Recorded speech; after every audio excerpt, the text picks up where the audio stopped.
If after 9/11, America had discovered that bin Laden was hiding in a particular place, as they did many, many years later, but had they discovered it within a year, and they had attacked that place and taken him out, then most people would have said that was reasonable, responsive military action, wouldn't they? What's the difference morally between? Well, I mean, just to be clear, nobody disputes that Sinwar orchestrated and ordered October the 7th. So if he is the mastermind behind this heinous terror attack, then using the parallel of 9/11, is that not just justification? If that had been bin Laden, would anyone be having too many moral qualms about going after him and killing him?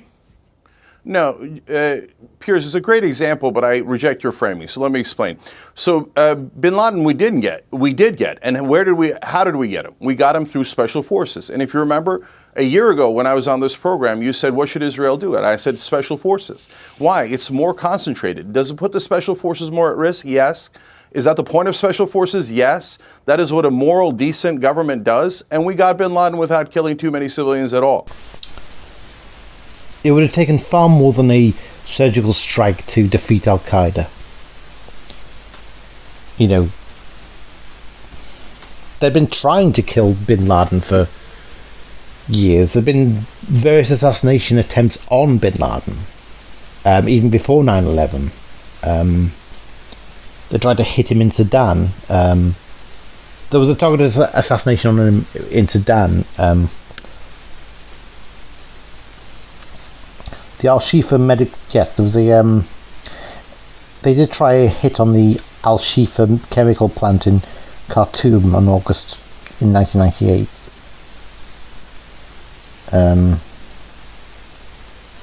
Attempted hit on bin Laden.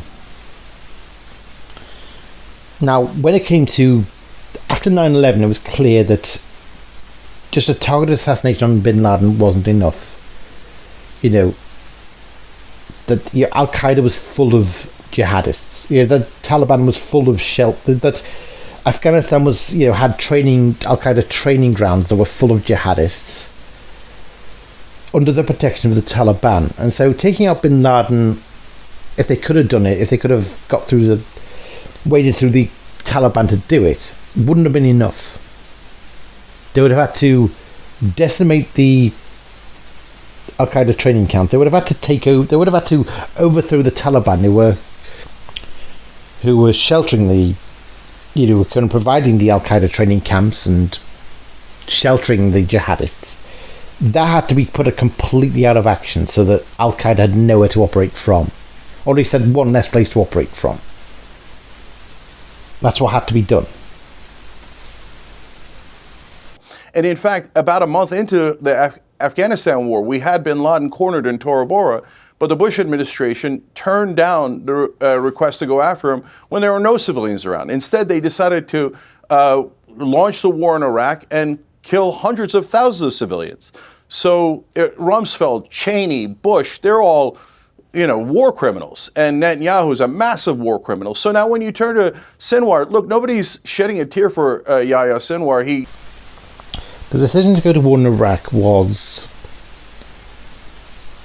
not based on any kind of scheming conspiracy. It was just this kind of institutional kind of cul-de-sac of people in the military echelons who had their eye on taking out Iraq for a long time, and it was just like they were very set in their ways about that. They kind of they'd contemplated it for so long, and it wasn't any conspiracy to just let bin Laden escape. I don't believe that, really. I mean, do I believe that the American government can be corrupt and shady and allow terrorists to get away with what they do? Yeah. Biden is doing it right now. He's been incredibly shady and corrupt in terms of being willing to kind of offer a lifeline to Hamas and the Iranian regime that funds it. And by the way, forgive me, but I think that's one of the reasons that people did vote for Donald Trump, because they're like, he No one's going to fuck with us when he's president. Wait, are you kidding me? And also what Joe Biden did with Iran, where he gave them money, he emboldened them, he empowered them, and then the Iranians went, you know what, we've got all this money. You know what we're going to do? Let's start a religious war. Yeah, Francis, it is one of the things, educating myself on all of this post-October 7th, it is a mind fuck, if you'll forgive my language, to discover that like Mike Pompeo is 100% right on Iran, and the Democrats' position on this appeasement is dead wrong. It's making the entire region far more unsafe. And, you know, to come back to your point, do you think if Canada had launched 8,000 missiles at the United States this year alone, that we would just sit here and take it? Of course not. But I don't believe it's that kind of insane degree that Cenk does, where it's like it's this kind of arrogance, this leftist arrogance of being so convinced he knows the truth, and that people who don't know it are just gullible dupes of the media. And it's like he has to know something that they don't in order to feel superior, in order to feel arrogantly superior, in order to feel like... and to act as though it's just so obvious. And, you know, it's always taken from kind of, you know, other sources. This echo chamber effect of, you know, someone in the left comes up with this theory and it spreads like wildfire and everyone's claiming the theory makes sense, and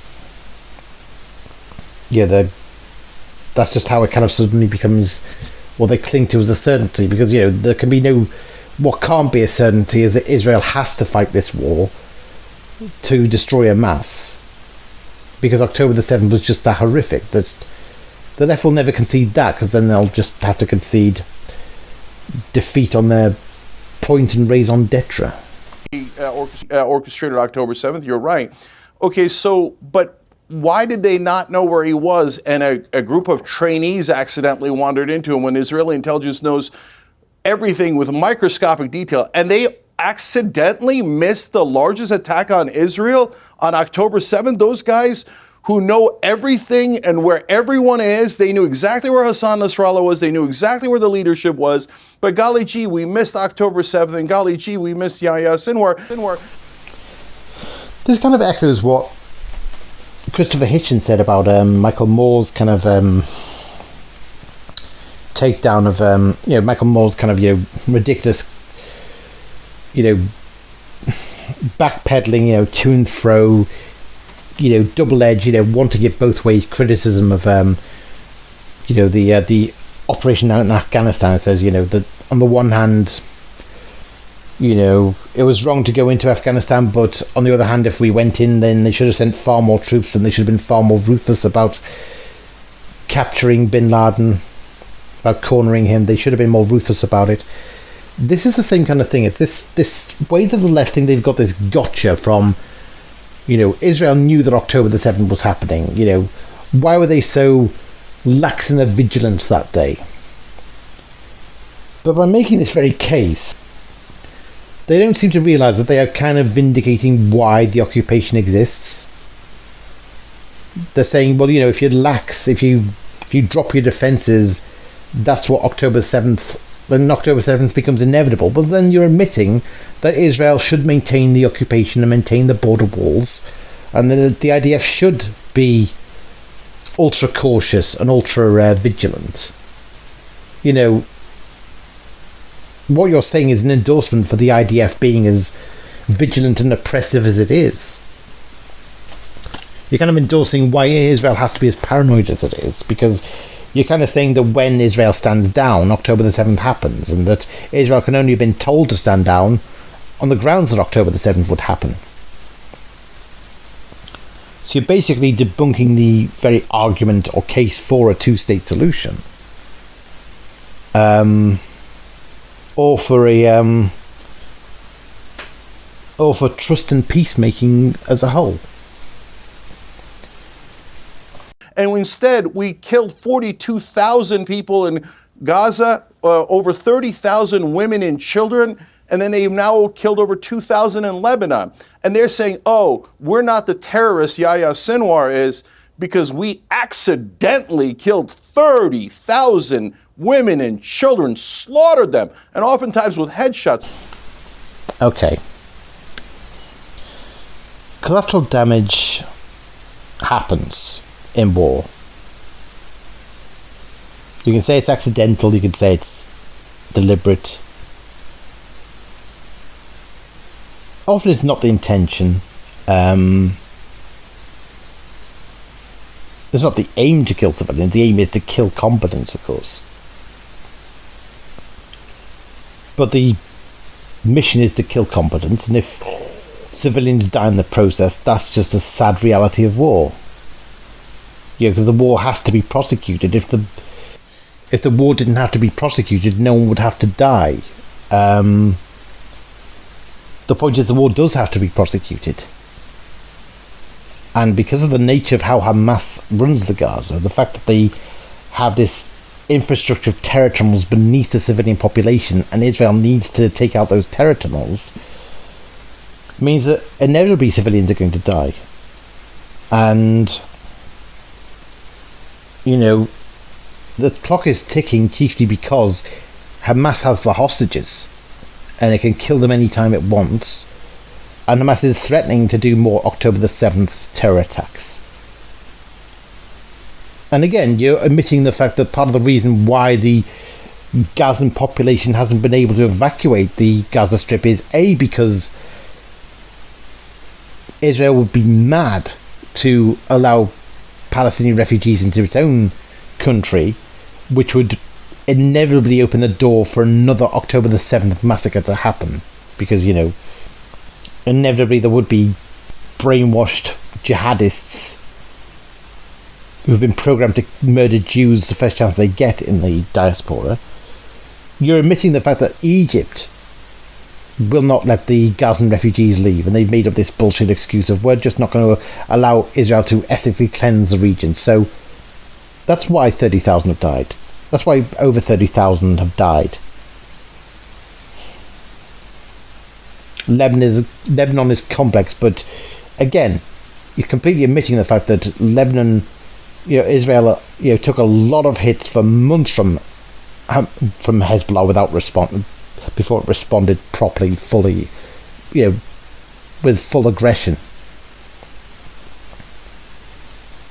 So, you know, yes, Israel was terrorized by Hezbollah. Hezbollah are the terrorists. They have kept this up for months, to the point where Israel now has to respond. And anyone in Lebanon should know that. They should know that, you know, that the Hezbollah's provocations are going to lead to war. So it does seem a bit strange that there's been so few evacuations from Lebanon. Saeed Mohammed Marandi, who is a professor of English at Tehran University, joins us now. Professor, good evening. How can we be sure that these figures have any reality whatsoever? Well, actually, if you go and look at the Lancet Medical Journal, we don't. People laugh at the Lancet now. Oh no, God, not Mustard Face. Not Professor Mustard Face. I don't want to see him. So, Piers, let me ask you something. If it's legitimate to kill over 30,000 civilians while you're trying to get one terrorist, and Netanyahu's 30, 40 times the terrorist Sinwar is, by your logic, you're saying it's okay to kill 30, 40,000 innocent Israelis just to get Netanyahu. That is fucking ridiculous.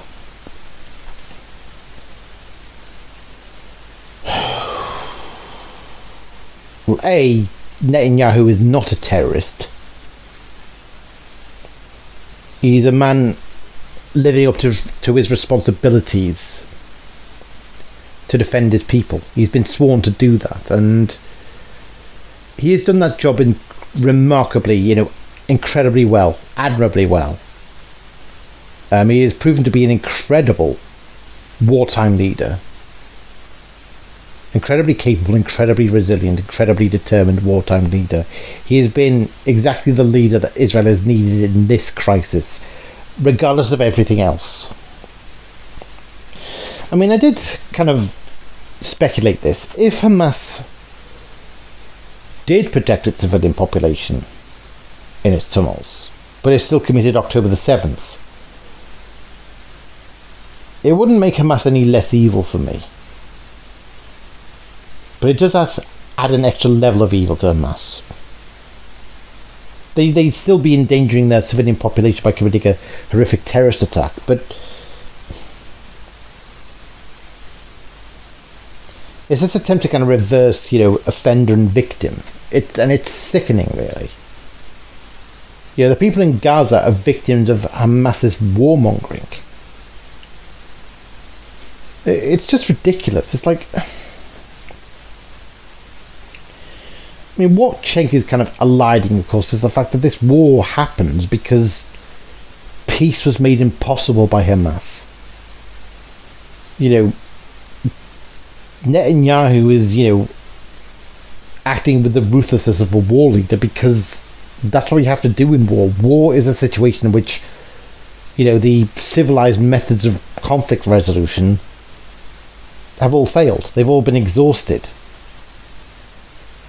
And they've been exhausted in this case because Hamas are just so evil and so untrustworthy that there can be no peace with them. Israel cannot tolerate an existential threat at its doorstep anymore. And it's tolerated it for decades now. It's tolerated Hamas at its doorstep for 19 years now. Israel would not be an existential threat to Gaza if Hamas had not attacked Israel. Israel's very track record shows that it is, if anything, been willing to, have a hands-off approach to Gaza and grant it its freedom. So, this is the most pathetic false equivalence I've ever heard. You're just making this analogy because you hate Benjamin Netanyahu, because that's just the echo chamber effect. It's fashionable to hate him that much. No, I would throw back at you a different question, which is how many people did the Allies, including obviously led by America, but also UK troops and others, how many did they kill in Afghanistan before they ended up killing bin Laden? Okay, if we're doing this kind of framing, how about the French resistance? Do you know that the Nazis called them called them terrorists, and said that they were using human shields? And they were saying, how dare they attack the Germans who were just doing self-defense? The French resistance is shamelessly hiding among the French civilians, and they're terrorists, and they should be executed on the spot. So, are you allowed to resist the Israelis? The French resistance. You really going to compare Hamas to the French resistance? Did the French resistance behead Thai workers with shovels by any chance? While screaming Allahu Akbar whilst beheading a half-dead Thai worker with a shovel?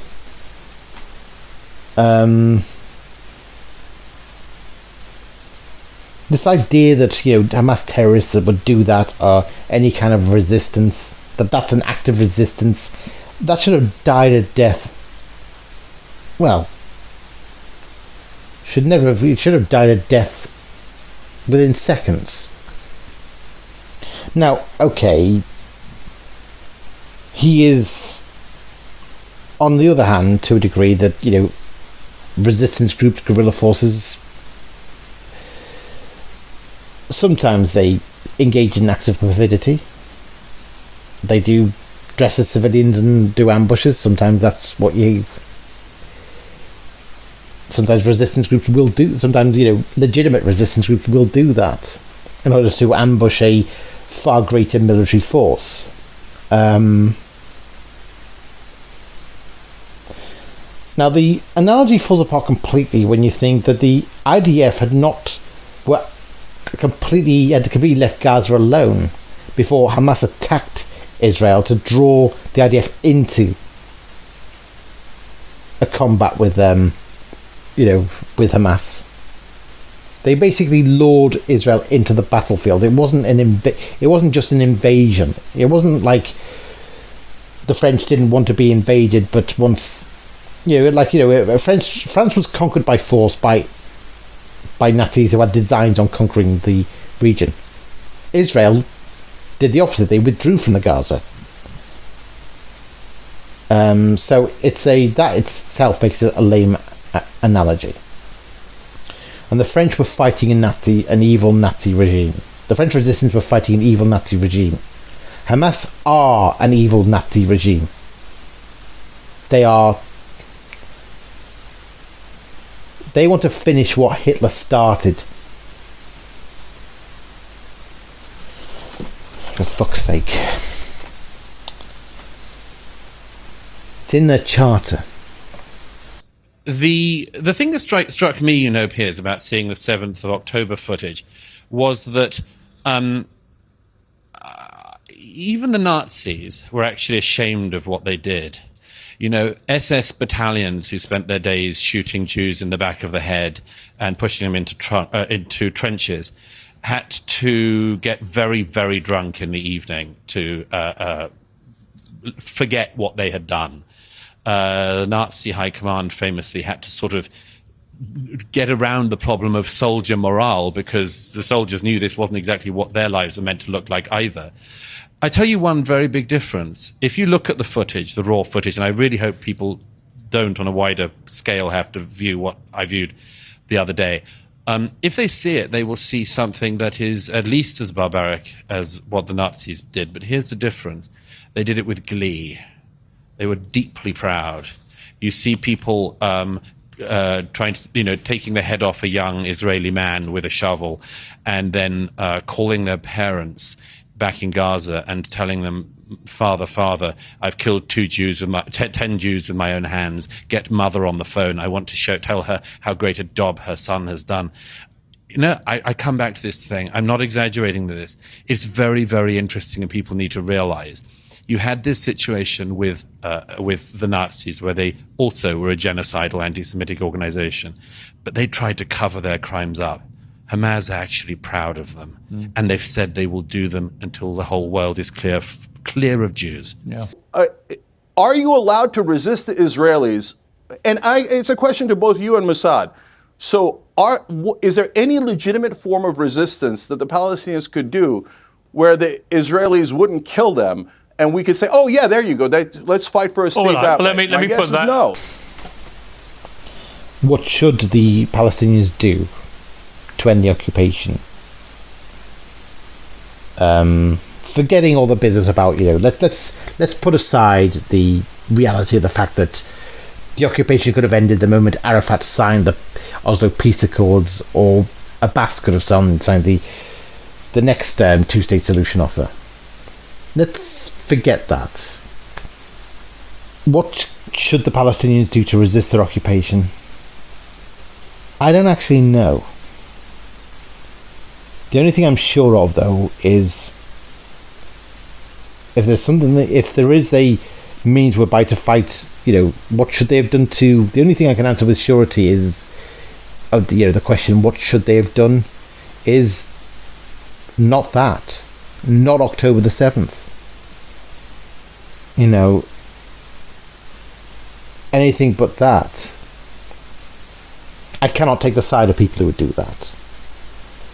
This is not resistance. This is just gratuitous slaughter. This is not a resistance operation. This is just gratuitous sadism and slaughter. It's flat on its face that these are not a desperate resistance force. If they were desperate, they'd be efficient. And they weren't efficient, they were sadistic and indulgent. And bestial. No. Let me ask Mosab that very question, because that's been put to me by a lot of Palestinians, a lot of pro-Palestinian voices as well, which is, it depends how you frame what Hamas and Hezbollah have been doing for the last 2 or 3 decades. To many people where they come from, they are a form of resistance. To many people outside of the region, they're terrorists. I think you and I share our view about what we think they are, but clearly a lot of people in the Palestinian world believe that Hamas and Hezbollah are not terrorists, but are essentially a form of freedom fighter. What do you say to that? Listen, killing, looting, raping, kidnapping are not forms of resistance. You know, Gandhi led resistance in India against the British. It was a peaceful resistance. It bare fruit eventually. But what so-called Palestinians and the Palestinian Revolution.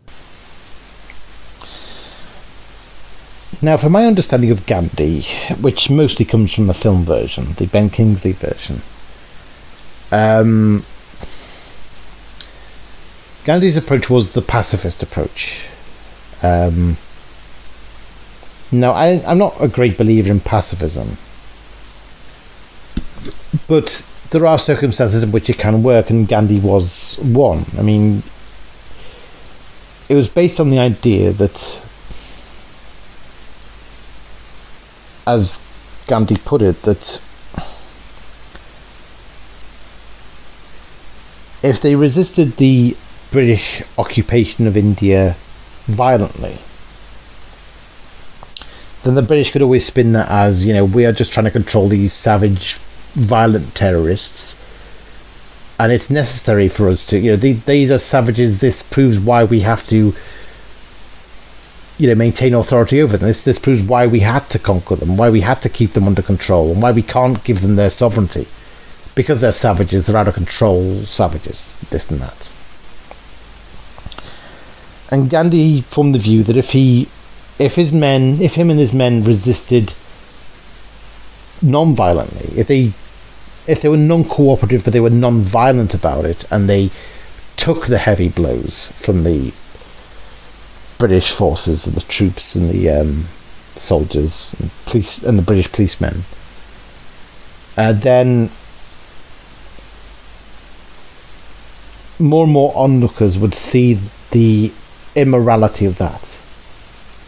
The optics of it would be starkly, look, you're not the good guy, you know, you Brits are not the good guys here. These people are taking all these blows.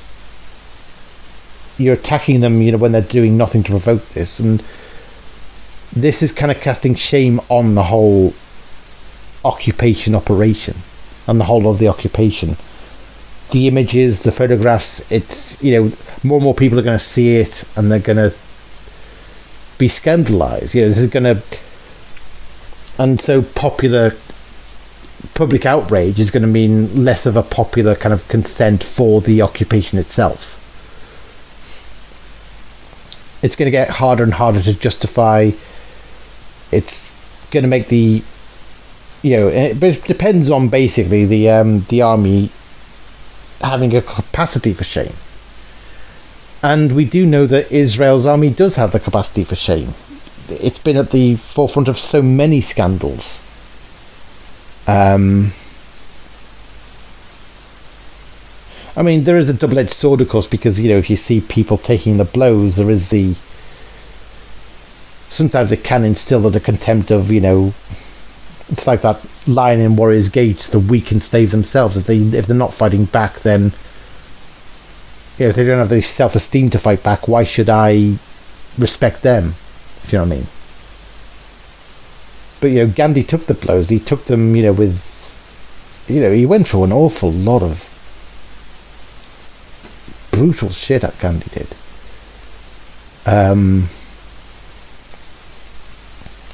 But I think as Mosab is kind of getting to is the fact that it did lead to it bore fruit, and to be honest, Israel's withdrawal from the Gaza Strip, you know, showed that Israel was willing to allow a resistance operation to bear fruit. A kind of, you know, a Palestinian dissatisfaction with the occupation to bear fruit. So they pulled out of Gaza, but then Hamas took power and kept the war going and wasted all the aid money on keeping the war operations against Israel going, so which, you know, meant the annihilation of Israel. I mean, I mean, this is kind of the point, though, I suppose, in a way, is, that Gandhi used the pacifist method to an enemy that cared about optics, cared about how it looked. The Palestinians could do the same, because Israel does care about its self-image to a degree. A pacifist approach would not work with Hamas, however, because Hamas do not care. They are willing to film themselves butchering civilians, even a half-dead Thai worker. I mean, I emphasize that because the guy was half dead, he was defenseless, he was on the ground, he was unarmed. He was nothing to do with any occupation at all. He wasn't even an Israeli. By leftist terminology, he was a class comrade of Hamas, or should have been. But they beheaded him. I think they mistook him for a Jew or something. Lovely bunch, aren't they? What an innocent mistake they made. Now, we have kind of hit a very dark paradox here, in that the outrage at Israel is strong, but the brutality, the horror of October the 7th should have had the same effect as, what happened to Gandhi when he was beaten up. It should have, it outraged people. But why did October the 7th not, so Israel's retaliation to October the 7th's horrific brutality, which was filmed and streamed live, is somehow doesn't elicit the same horror that the brutality Gandhi suffered was. I mean, Gandhi went through a lot of brutality, but in some ways that speaks to the horrifically dark times we live in, I think. It is not acceptable, it should not be acceptable, that the Jewish community, among all of the communities of this country, in this diverse country, should be the one community expected to accept with equanimity those who cheer on the murder of Jews and those who support the murder of Jews. It is not acceptable that the Jewish community should be the only community in this land that is expected to put up with murder and then being scorned for their fellow Jews being murdered.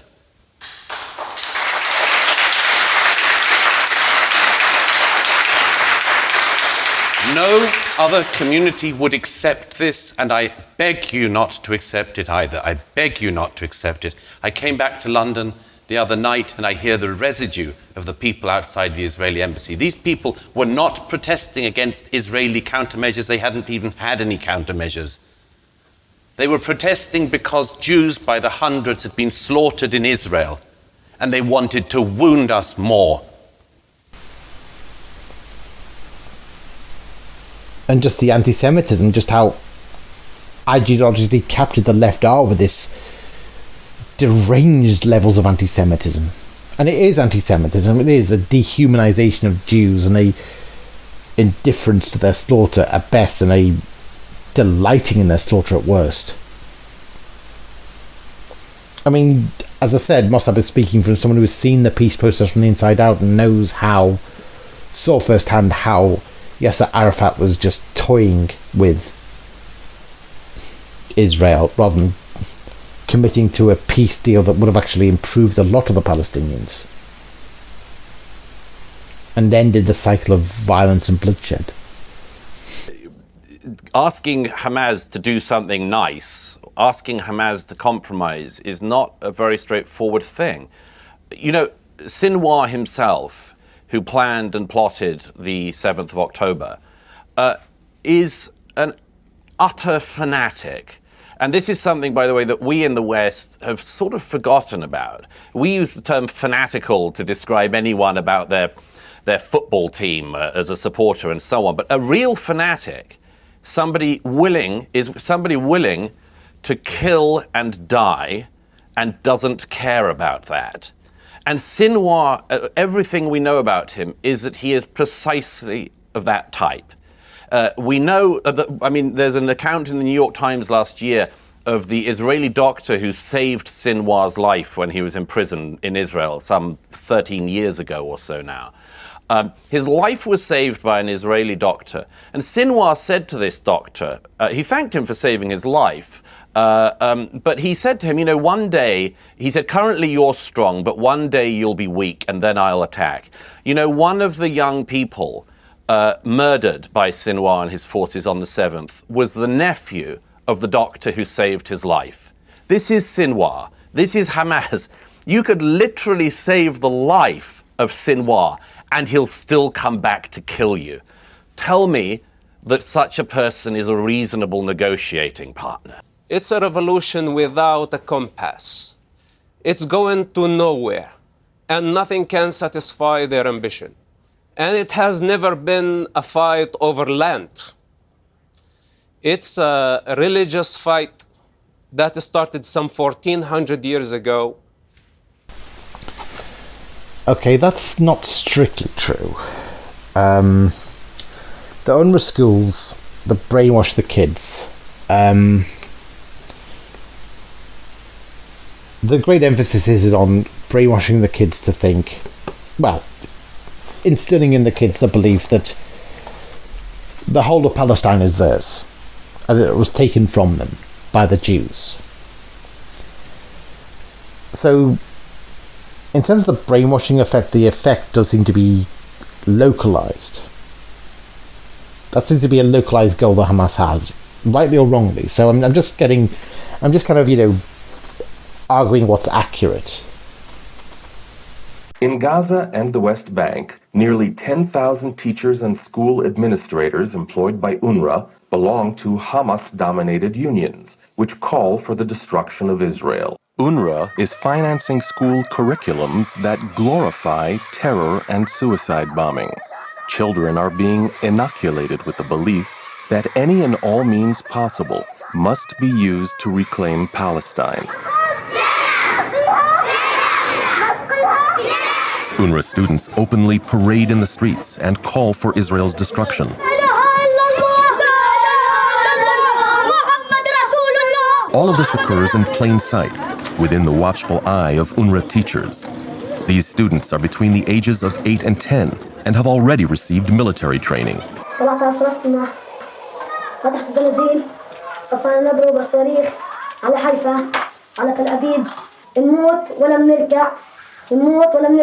فلسطين عربية من المي للمية.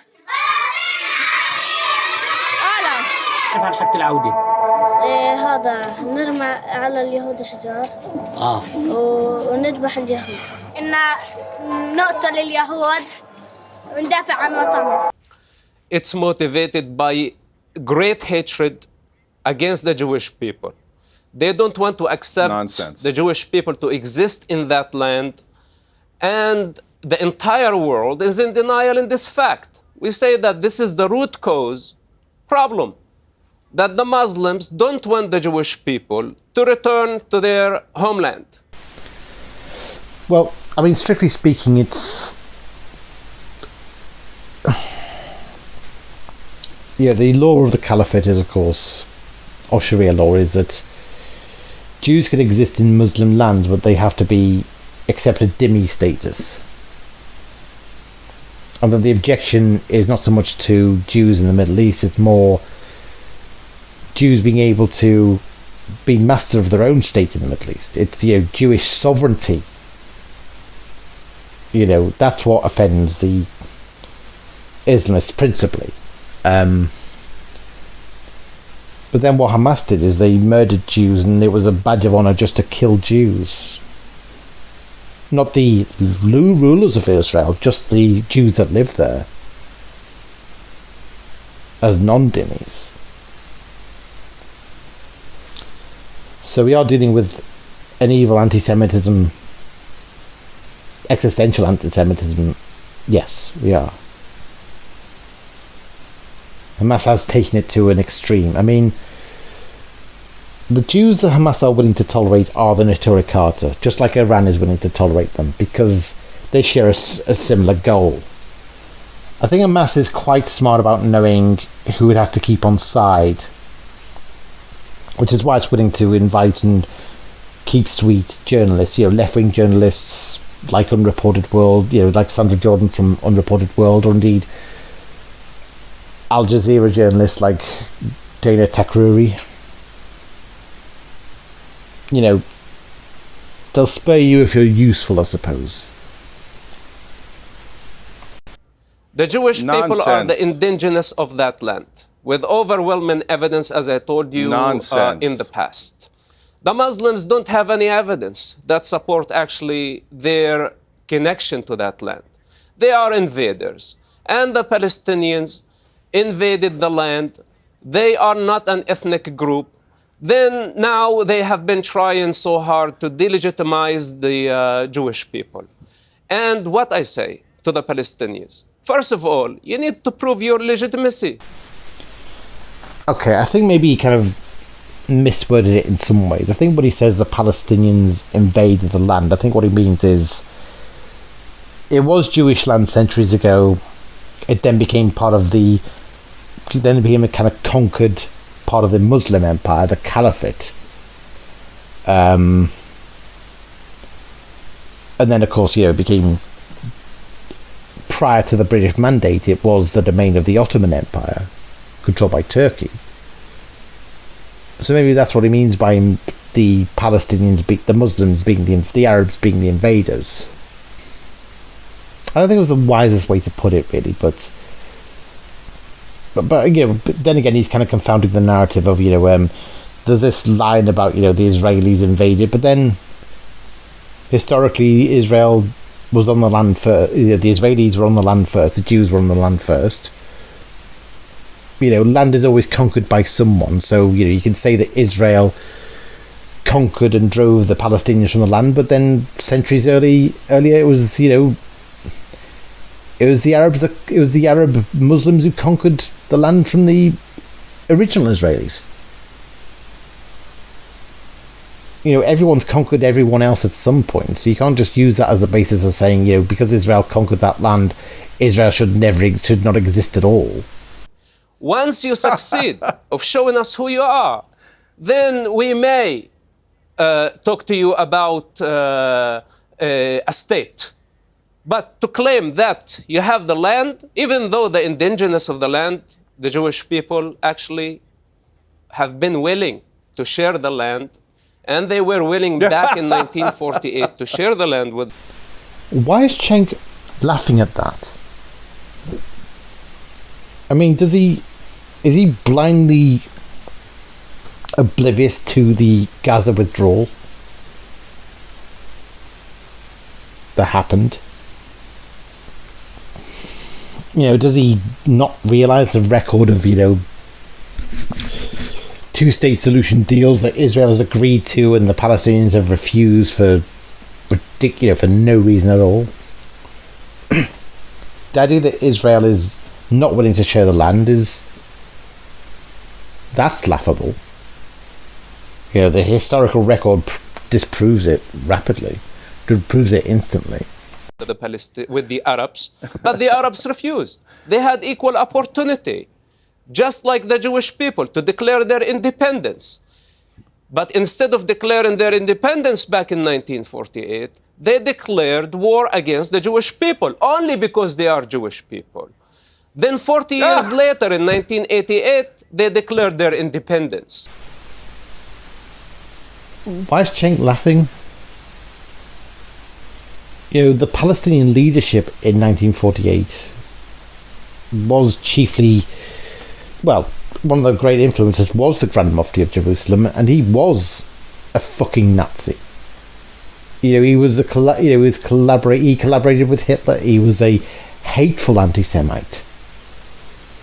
There is plenty of rhetoric from the time of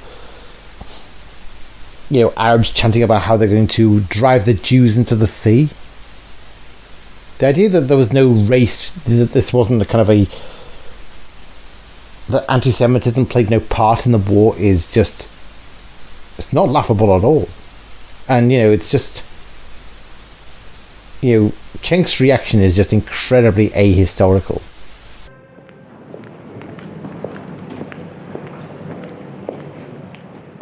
Surrounded by Nazi dignitaries, he finally met the Führer.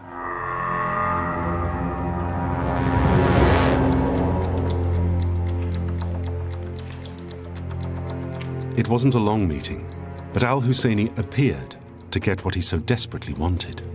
Hitler was saying, give me some time, let us develop our military strategy, and when we'll be in the military position of dominating this part of the world, we will fulfill your desires of independence. But until then, I have political considerations, so you have to, accept my pledge, and that's it.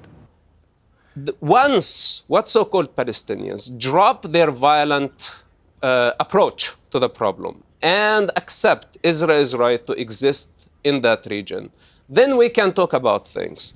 But to really water it down and say that this is a conspiracy, people like Cenk, they are living in a conspiracy theory, alternative reality.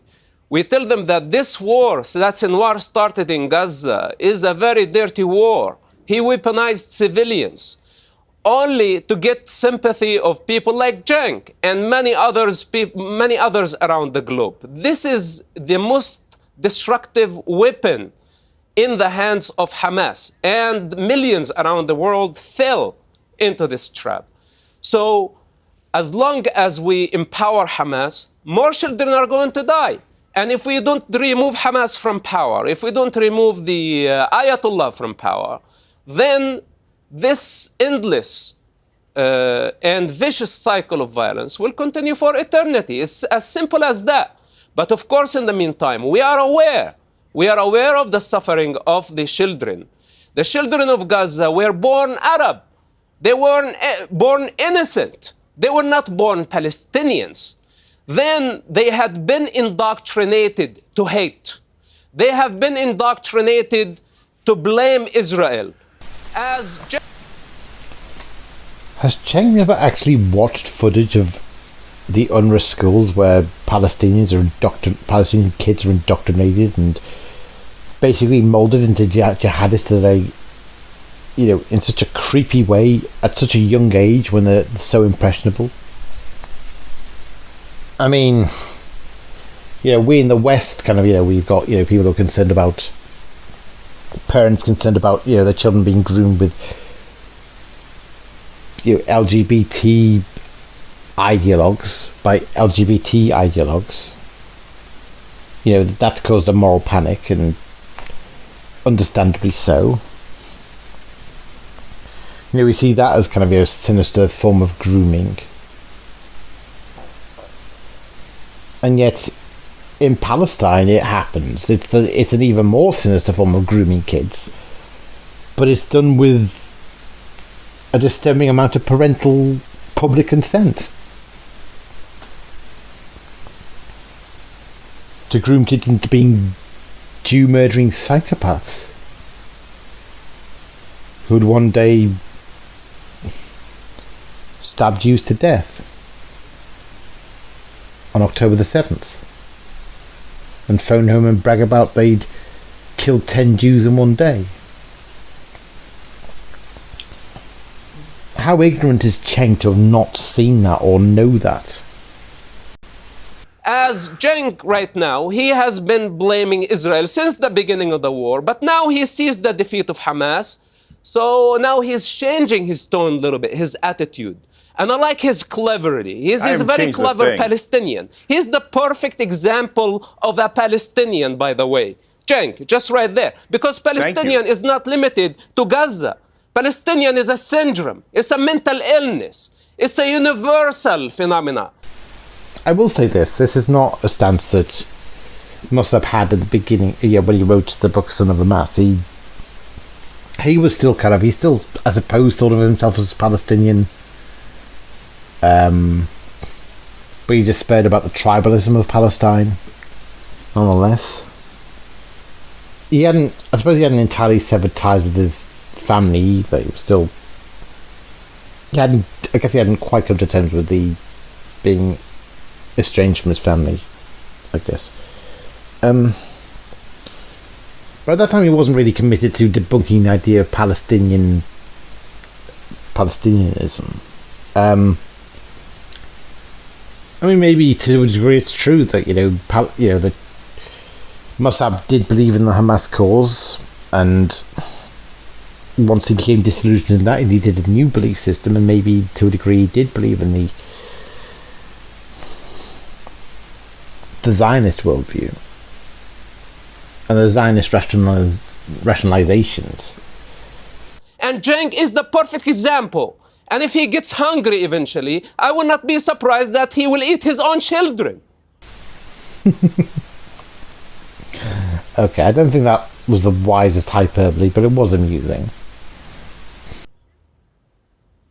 Okay, or Cenk, your response. Okay, so you would like me to respond to a guy who just escaped from a mental asylum. Okay. If he calls me a Palestinian... You are the one who should go to a mental asylum. Okay. If he calls me a Palestinian, I am incredibly proud to bear that name. Thank you for making me an honorary Palestinian. The whole world should be honorary Palestinians for the suffering that they have gone through and the brutal slaughter of the Palestinians at the hands of the Israelis. So I don't want the audience to get confused. Mossad is an Israeli agent. He's a turncoat. He doesn't believe that the Palestinians... Oh, fuck off, Cenk. Fuck you. He's a turncoat. Yeah, turncoat to a death cult. Turncoat to suicide bombers. Yeah. How despicable of him to be such a sellout to a murderous philosophy. Murderous terror group. Fuck you, Cenk. He doesn't believe that the Palestinians should exist. But it's okay. I don't have to clarify it much because he just told you. He thinks that Palestinians don't exist and that they have no rights and that they are the ones encroaching on the indigenous land of the Israelis. I mean, look, I know if you're an Israeli supporter, some of you have lost your mind so much that you believe that the Muslims there that have been living there for centuries. As someone who's kind of come to become an Israeli supporter over the last 12 months, it is absolutely the pro-Palestine camp that lost their minds on day one, if they even had their minds before then. Or rather, they showed their true colours as a bunch of deranged terrorist lovers with a sick bloodlust. They celebrated October the 7th, they tore down hostage posters, they were doing, they denied the rapes that happened on October the 7th, they were doing they chose to indulge in the most creepy and malevolent behaviour, and they became champions for Iran, for Iranian aggression. They became champions for the Houthis. It is a real sickness that has overtaken that movement. And the sickness and malevolence. So yeah, I think, on the surface, the side that's gone mad was the anti-Israel crowd. Immediately. Now, Cenk, to a degree, for the most part, he has actually been, bizarrely enough, one of the more moderate voices. I mean, I do think Cenk is a prick a lot of the time, but, on the grand scale of things, he is nowhere near as vile as Max Blumenthal or creepy Norman Finkelstein or Jackson Cokehead Hinkle. Just disgusting, men. Just disgusting, Hamas sycophants. Just the most repulsive scum. Cenk, at least, is willing to pay lip service to the idea that A, that Israel does have a right to exist, and B, that Hamas's actions on October the 7th were unjustifiable. I mean, sure, he's moderate next to Norman Finkelstein, But that's kind of that's a low bar, and as you get deeper into Chenk's worldview, you actually see that it is quite. He's not the moderate he pretends to be, really. And it is sad in some ways, because there is still that part of me that thinks, maybe the pro-Palestine camp does deserve a better class of advocate. And at the moment, Cenk Uygur is the best it can do. Better class of advocate than the disgusting anti-Semitic sadists that overrun the movement now. Millennium are somehow in your way, and they should just be dispensed with, and that the real true heirs of that land are the people that were brought in from Europe and other places. Look, the Jewish people have suffered greatly throughout history. No. There was a Jewish population in Palestine. There were settlers, yes, who purchased land left behind by, Turkish landowners for a cheap price. But there was also a legitimate Jewish population there, and more to the point, a lot of the population of Israel today is the diaspora from Middle Eastern Jews who were driven out of Iraq and Yemen and Morocco and various other states in the Middle East.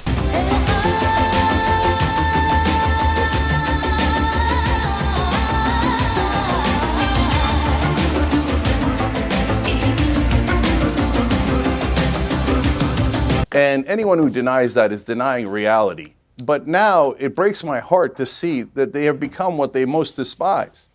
They escaped that kind of brutality only to do it to the Palestinians now. So if you notice, Mossad over there never answered the question. I've said this before and I'll say it again. I think the main reason I'm so jaded now to the genocide charge against Israel that's been going on for decades, Israel are the new Nazis, and they're committing a genocide against the Palestinians, is that it's really October the 7th that brings it home for me. It's like they're now saying that that Israel is consumed by genocidal mania. Now, my understanding is this: if it took the October the 7th horrors, if that's what Hamas had to do to provoke, to awaken the genocidal impulse in Israel, if nothing less than that would suffice to bring out that genocidal impulse in the Israelis, then it tells me that Israel can never, that Israelis were never that genocidal to begin with. Israelis can't have been all that genocidal to begin with, at all. If it takes this to bring out their genocidal vengeance, if that's what Hamas has to do to strain to bring about a genocidal response from Israel, I don't take it seriously. Mossad over there never answered the question. There is no standard that the Palestinians can ever meet. They even say absurd things like they don't exist, that this Palestinian state should never exist, Palestinians as an ethnicity should never exist. And then they have the temerity to say, can you believe that they theoretically don't think that Israel should have a right to exist, even though it's existed since 1948. It's one of the biggest militaries in the world, backed by the greatest military power in the history of the world. It has nuclear weapons. Your existence is rock solid. Let's be clear on something. Just because you have nuclear weapons doesn't mean you have superior security. It doesn't even mean that you can use the nuclear weapons. Because, we live in an international world, an interconnected international world of alliances. Which means that you can be a nuclear power, but you have responsibilities to your allies to not abuse your nuclear weapons arsenal, because if you do, then you're dragging your allies into a nuclear war against your enemy, against their nuclear enemies. I mean, I've talked a lot about proxy. A lot of talk has been made of proxy warfare, and I think really it has become almost the default way of waging war these days is through proxies, because of the fear that a direct confrontation could lead to, things becoming directly volatile and directly nuclear. When Egypt and Jordan realised they couldn't win against Israel directly, I think that's largely the reason why the Arab League changed its strategy and decided to groom the Palestinians into being a proxy guerrilla force with a grievance against Israel, and the Arab League conspired to ensure that grievance never died, and they did that through the UN, really, through UNRWA specifically. Israel's survival is not rock solid. Because if Israel decides to respond with nuclear weapons to Iran, then Iran will potentially respond with nuclear weapons if it has them. Russia certainly will, because it's an attack on an ally. Even Kim Jong-il has sworn his loyalty and allegiance to Iran, and sworn that any attack on their ally will lead to them going nuclear and attacking the West.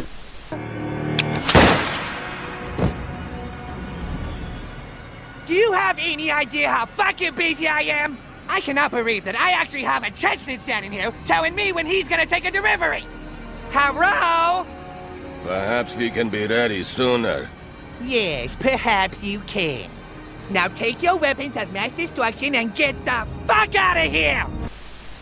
So, nuclear weapons do not mean that your survival is rock solid. Israel's survival seems to be in serious jeopardy these days, and because it's getting it from all fronts from nations determined to devastate it. Iran is determined to devastate Israel. It has never been so bold in its attempts to annihilate Israel than it has this last year, since it started attacking Israel directly, repeatedly. And the Israeli regime, if they dare strike back at Iran, we will hit them much harder next time. We will beat them into submission. God, it's like something from a fucking horror movie. Get him off. God, I'm gonna have nightmares now about Professor Mustardface is gonna get me.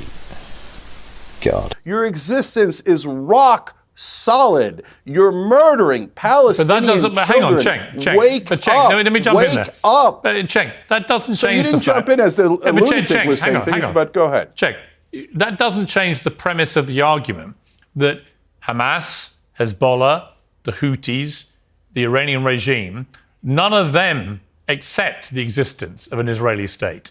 And they are all wedded. It appears. Well, hang on. Let me finish. Glad you're bringing Let me finish my question. Okay, and they're all wedded to its destruction. That's the point. It's not a question of whether it does exist. No. It's that all those groups want to eradicate it. They're open about it. Okay, Piers, let's look at your framing, okay? So in the reality-based world, Palestine does not exist because Israel is blocking its existence. Its cabinet voted to say that a Palestinian state will never exist. They will never allow it. Right, okay.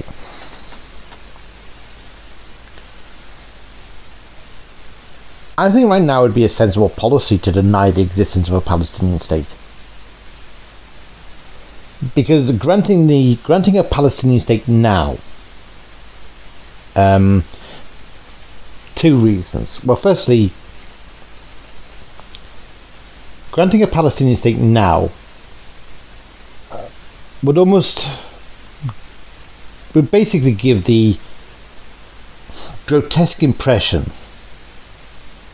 that the October the 7th terrorist attacks worked and were being rewarded. Furthermore, Western nations, particularly socialist lunatic regimes like in Ireland, Southern Ireland, Spain and Norway, have pushed for the recognition of a Palestinian state, outside of negotiations with Palestine. Now, if you're Israel trying to negotiate with Palestine, then interference from outside parties in what should be your kind of mutual peace process, where they're giving your negotiating partner benefits that you didn't agree to, destroys faith in the negotiation process itself, and it actually encourages Israel to have to be more kind of strident about refusing in a way they might not have ordinarily. So I do believe that a Palestinian state should be refused right now. I mean, I wouldn't be saying this any other time, but right now I think it would be a sickening act of appeasement and a sickening encouragement of terrorist attacks like October the 7th. And it would be a travesty, a desecration of the victims of October the 7th. Worse, more to the point, October the 7th would be nothing compared to if Hamas were able to launch an attack with far greater tactical advantage from the West Bank on the Israeli mainland. And this is new. I mean, in the past, sure, there have been some hardliners in the Likud party who've never believed in granting the Palestinians a state, but they sure must feel pretty vindicated by October the 7th, proving their case right for why there should not be a Palestinian state. Or for why the Palestinians cannot be trusted with statehood. But in the past, Israel has been willing to offer the two-state solution. It's been willing to offer very generous two-state solutions, certainly more generous than you would expect, a supposedly fascist Nazi occupying power to offer to its neighbours in that open-air concentration camp, whatever. So you're not worried that in the real world, the Palestinians are not allowed to exist, and if they resist at all their brutal 57-year humiliating occupation, they're called terrorists, they're the worst people on earth, we should hate them all, and they should never be allowed to exist. That's the real world. Israel exists. The world didn't hate the Palestinians prior to October the 7th. I think the problem with the Palestinian cause is that it has gone on so long, and the true believers will never let it go. But they never grappled with the reality that, others who maybe shared the sympathy at one point have grown jaded and grown fed up. If you ask people who are kind of on the opposing side when it comes to the Palestinians, many of them will say, I did have sympathy for the Palestinians until this particular date. This particular terror attack they committed. I remember someone said, the day I lost sympathy for the Palestinians was when they hijacked that yacht in 1990, and apparently the militants threw a wheelchair-bound man into the water to his death. An old man. And that's what they said. I lost sympathy for them then.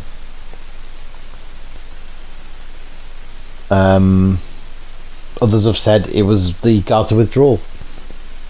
They said, the Palestinians were given a state, they were granted statehood that the Kurdish people could only dream of. And what did they do with that unprecedented offer? What did they do with that unprecedented offer? They just continue to wage their genocidal war against the Jews. And that's, that's when I realised that the entire Free Palestine movement was a sham. But I think everyone has to realize, among other things, that this civilian population was handed the Gaza in 2005 by the Israelis, who took every single Jew out of Gaza. They forced them out of their homes. Hamas was Gaza rather, the Palestinians were effectively given a state in Gaza. There were no Jews, no Israelis. And what did they do with it from 2005 onwards? The population voted in Hamas, which then did a coup against Fatah, which killed their fellow Palestinians, and so they've had 18 years to run a state. And this is what we have, Julia. All the people who talk about the two-state solution and all this sort of thing should remember there was a state given to the Palestinians in 2005, and all that the world got, all that we taxpayers in the West got, was a terror state. Okay, Piers, let me finish. Now, meanwhile, you live in a theoretical world where you say these powerless people who have no ability to affect Israel's existence at all, the Palestinians are literally throwing stones. The Palestinians managed to massacre 12,000 Israelis, a huge chunk of its population, a huge percentage of its population. It's a tiny strip of land, and the north has had to be evacuated because of Hezbollah attacking it, and Hezbollah taking advantage of the fact that Israel's preoccupied with a war with Hamas.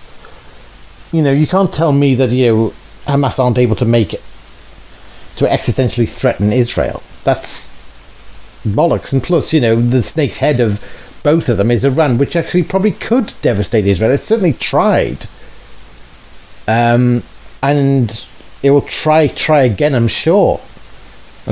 Unless Israel wins this war against Iran, and I really hope they do. I really hope they topple that fucking vile regime, and that the Iranian people rise up and are able to rise up and overthrow their tyrants and get their revenge.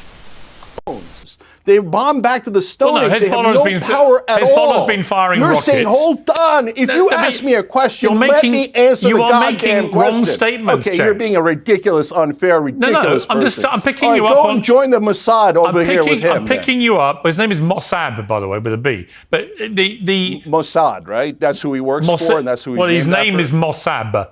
And he works... Oh, he's Mosab that works for Mossad. Okay, got it. And the reason we haven't got him on screen at the moment, we've got a technical problem with him, which we're trying to fix. So you and I will keep talking. No, I think that you're deliberately... I think you're deliberately avoiding the point I'm making, which is... No, I'm getting to the point you're making if you stop cutting me off. Okay, but you're making misleading statements. You're saying these people are throwing rocks at Israel. They're doing a lot more than throwing rocks. Hezbollah's been firing rocket after rocket after rocket. Hamas has been launching terror attacks. The Houthis have been firing rockets. The Iranians are funding it all. It's not just rock throwing, Cenk, is it? Okay, Piers, you're making it sound, this is the frame of all Western media, that the Palestinians and the Arabs and the Muslims are so strong, they're about to wipe out poor little Israel, who's barely existing right now, poor little David, and this Goliath Arabs are about to wipe them out. Are you crazy? I said they would like to. Israel is the... Okay, what an absurd thing. Okay, so here, Piers. African National Congress resisted the apartheid in South Africa.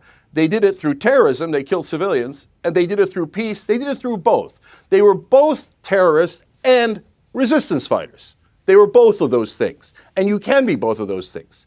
What you would say right now is the African National Congress didn't want white South Africa to exist. They wanted them to be wiped out. The African National Congress are terrorists.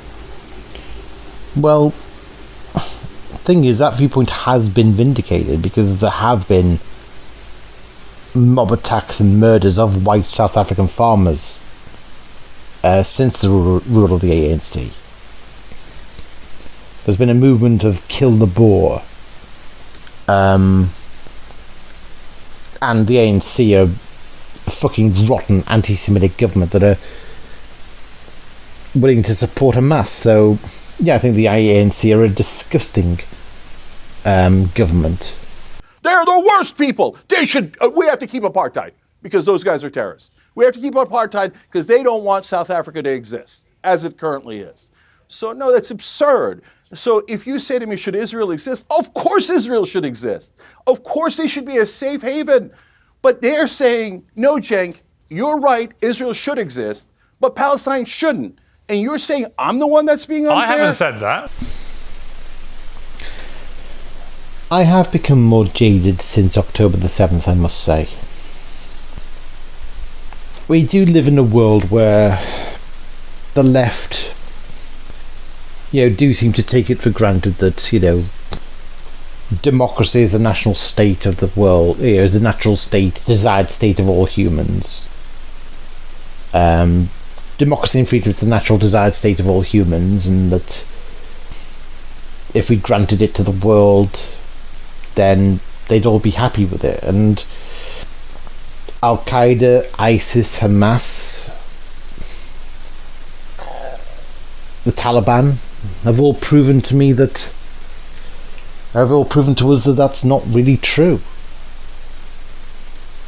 That we in the enlightened West desire democracy, and we've made it work, but you just can't export that to the Middle East and have it accepted necessarily. And after October the 7th, I've become more and more convinced that Palestinians don't deserve sovereignty. I mean, they've been offered the sovereignty. They were offered some measure of sovereignty in 1947. And they were offered it again in so many two-state solution deals. Democracy is not just given, sovereignty is not just given, it has to be earned, worked toward and earned. And all the Palestinians seem to want to do is exercise their hatred of Israel. Not everyone deserves sovereignty. Not everyone deserves self-determination, especially if their self-determination is based on killing Jews. And on October the 7th, for me, they really crossed the line and showed that no, you can't grant people like that sovereignty if that's their entire ethos, if that's their main source of family pride. I mean, I don't know what should be done with the Palestinians, but I don't think they are fit for statehood or sovereignty. Certainly not right now, they're not. I mean, Mosab is one of the few Palestinians who does appreciate the freedoms of the West, and he's a pariah to the Palestinians. He's an outcast. He's marked for death by the rest for it. Why are you putting words in my mouth? Absurdity of that? Why are you putting words in my mouth? I never said that. Okay, Piers, do you see the absurdity? I didn't say that, the Israelis not only existing, but occupying the Palestinians for 57 years and preventing their state, and then claiming that their right to existence is somehow in jeopardy, but the Palestinians isn't. So for God's sake, what can the Palestinians do for these Israelis to free them, to give them their state and to stop occupying them? Let me bring, we've got Mosab back. Israelis, I'm begging you to stop being so brutal, stop being the thing that you hated, stop being the thing that oppressed you in the first place. These Palestinians are not Nazis. Yes, they are. They're worse than Nazis. Worse than Nazis. يابا طب انا قاعد اكلمك من جوبا بسيم افتح الواتس تبعه قول له وين شوف كيف القتله شوف كيف قتلك فيديو يابا ابنك قتل يهود هاي دخلوا بسيم يابا الله اكبر ربنا يحميك يا رب ربنا يحميك يابا ربنا يحميك يابا قاعد اكلمك من جوال يهوديه قتلتها وقتلت جوزها الله اكبر الله اكبر ولله الحمد. These Palestinians are not Nazis. You're fighting a ghost. No, they're not. What an insultingly ridiculous claim. Like, the Hezbollah are not a ghost. The Iranian regime are not a ghost. And they directly attacked, the Israeli mainland. You know, a ghost did not kill 12,000 Israelis in one day, Cenk, you idiot. And they didn't kill 12 Druze children in the north like Hezbollah did. Hezbollah are not a ghost, you prick. No, the people who are being the fascists here, I hate to do this because it's breaking my heart and it should break your heart. You're being the fascists. You're the ones slaughtering their civilians. Look, how do you look at those children being starved to death in northern Gaza and not see Jewish children in Germany in the 1930s and 40s? How do you not see that? It's the same exact image. Snap out of it. Oh, but Cenk, stop being the thing that you hated. All right, Cenk, before I go to Mosab for a response. I've got no words.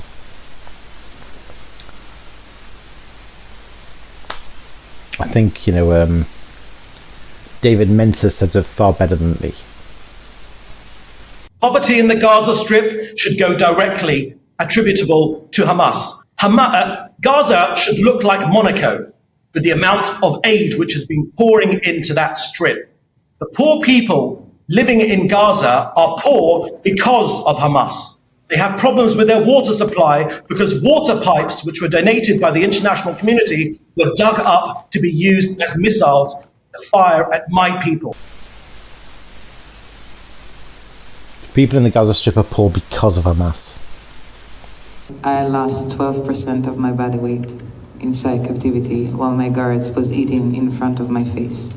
And I'm here to tell you that, like I was speaking to you privately before, as a soldier, I know how to observe, let's say it like that, okay?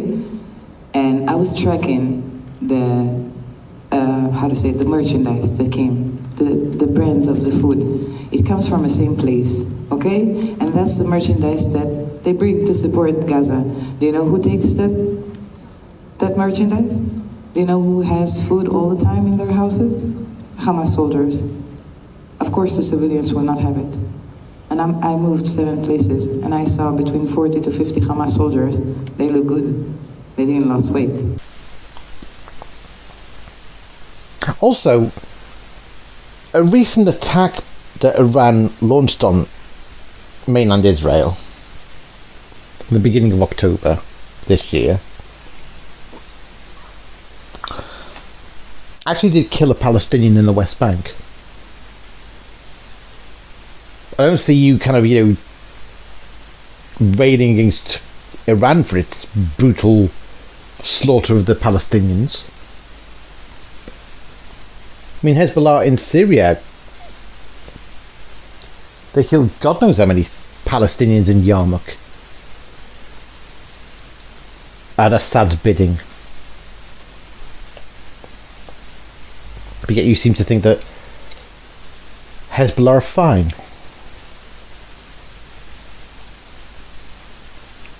Before I go to Mosab for a response, how do you not see, conversely, that what happened on October the 7th was to Jewish people not dissimilar to what the Nazis did to them in World War II? How do you not see that parallel? No, it is not similar at all. It is. At all, Piers. It is. No, it's a group Piers, wedded to no, the destruction Piers, of all it's Jewish... insanity. Let me finish Stop my saying question. the same things. It is a group wedded, in the case of the Nazis, to the eradication of all Jewish people, as indeed are Hamas. What's the difference? Okay, so this is a convenient talking point to justify... What's the difference? Actually preventing the Palestinians from Tell existing. me the moral difference. What is wrong with you people? Tell me the moral difference. In reality, yes, of course I'll tell you the difference. So what they did on October 7th was terrible. I hate any civilians being killed.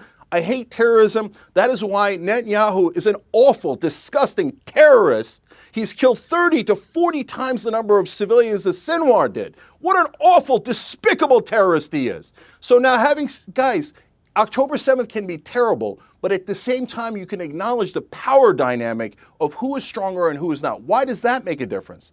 Because the Nazis were the more powerful force. Hamas did not have the power to commit October the 7th previously. They worked up to that point.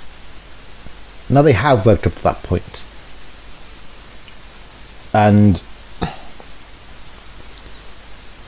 in previous decades when they seemed a more tolerable threat, it probably was complacently assumed that they would never graduate to have the power to commit an attack like October the 7th. Now they have. The more capable they become, the more Israelis die as a result, because that's what Hamas are determined to do. They're patient and determined, and the only way to stop them is to kill them first. Is to kill them first. You don't let them get the capability, because they will work up to it. They'll grow the capability in time. Gaza is a very fertile land. They had greenhouses that used to export flowers to all of Europe. And the hope in Israel was that we're hoping that Gaza can become the Singapore of the Middle East, this tiny country that has this very good economy with all the greenhouses, and they have the most beautiful beaches in the region, and they can go and fish, they can build, we're going to help them in tech. This is our path for peace. Days after the Jews, left Gaza, Hamas went and burned out all the greenhouses. They burned everything to the ground because this was the Jews' greenhouses before. And they have the backing of Iran and the UN, and a disturbing number of leftists in the West as well. I mean, they've even got Iranian infiltrators in the US Democrat Party, who've been leaking information to Iran. Israel's existential enemies are gaining power and influence. Calling Hamas a terrorist organization is ridiculous, racist, and plays into genocidal propaganda that is flooding our media and that we should be doing everything possible to combat. I support the right of Palestinians to resist occupation, including through Hamas, the armed wing of the unified Palestinian resistance. As an Arab, asking with this context to condemn Hamas is very anti-Arab racist. The notion that this was a massacre of Jews is a fabricated narrative. Many of those killed on October 7th, Thank you, ma'am. Your time is up. Including children, were killed by the IDF. They had every ability to wipe out the Jews, and they tried. The powerful force, Goliath, the Nazis, were horrible for what they did to the Jews. When the French resistance fought back and killed German civilians, it might have been the wrong strategy. It might have been immoral to kill German civilians. But the French resistance was not, they're trying to wipe out Germans from existence, so the French resistance is bad, they should surrender to the Nazis. No, they were the powerless. The powerless always do ineffective violence that we call terrorism. And then to say, no, it's their fault that the powerless are going to somehow wipe out the powerful. No, you're framing it in a way that is totally hypothetical and theoretical because you want to avoid the reality. It's not hypothetical. Well, October the 7th was not hypothetical. It happened. 12,000 Israelis didn't hypothetically die in the most horrific and cruel and painful way.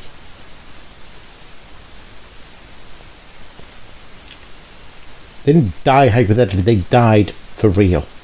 Are going to somehow wipe out the powerful. No, you're framing it in a way that is totally hypothetical and theoretical because you want to avoid the reality of what is actually happening in the world, which is the Israelis wiping out the Palestinians, slaughtering them, tens of thousands All right, let me at a bring time, in Mosab. taking their land. All right, Mosab, your response. Oh, for God's sake. Israel would not be... The slaughter in Gaza would not be happening if Hamas hadn't attacked Israel on October the 7th. I mean, are you seriously saying that Israel had an agenda to wait until it was attacked by Hamas before going on the attack on Gaza? It's just... It's so backward. It's so distorted. Your response. Wow, where do I begin? to analyze the mental state of this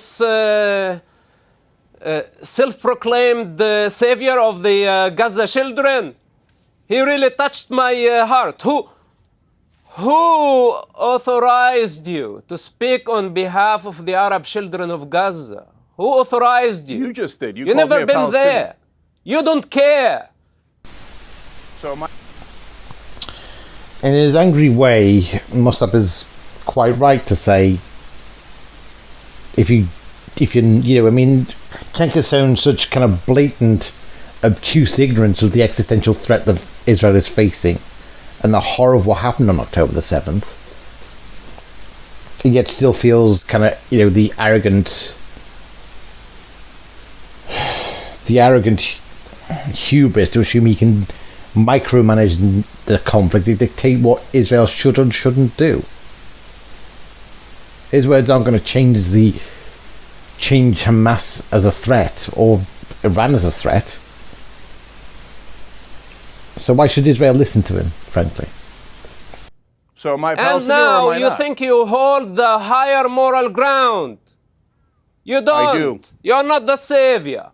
You always need a victim in order to pose as the savior. You're not the savior. First, learn how to control yourself. Learn how to control your tongue buds before you try to control the world. It's a big situation in Gaza. All of us are heartbroken for the death of the children of Gaza. All of us. That includes Israel. Israel considers what's happening in Gaza a tragedy. It's a tragedy made up by the terrorists that you sympathize with, that you want to validate and legitimize.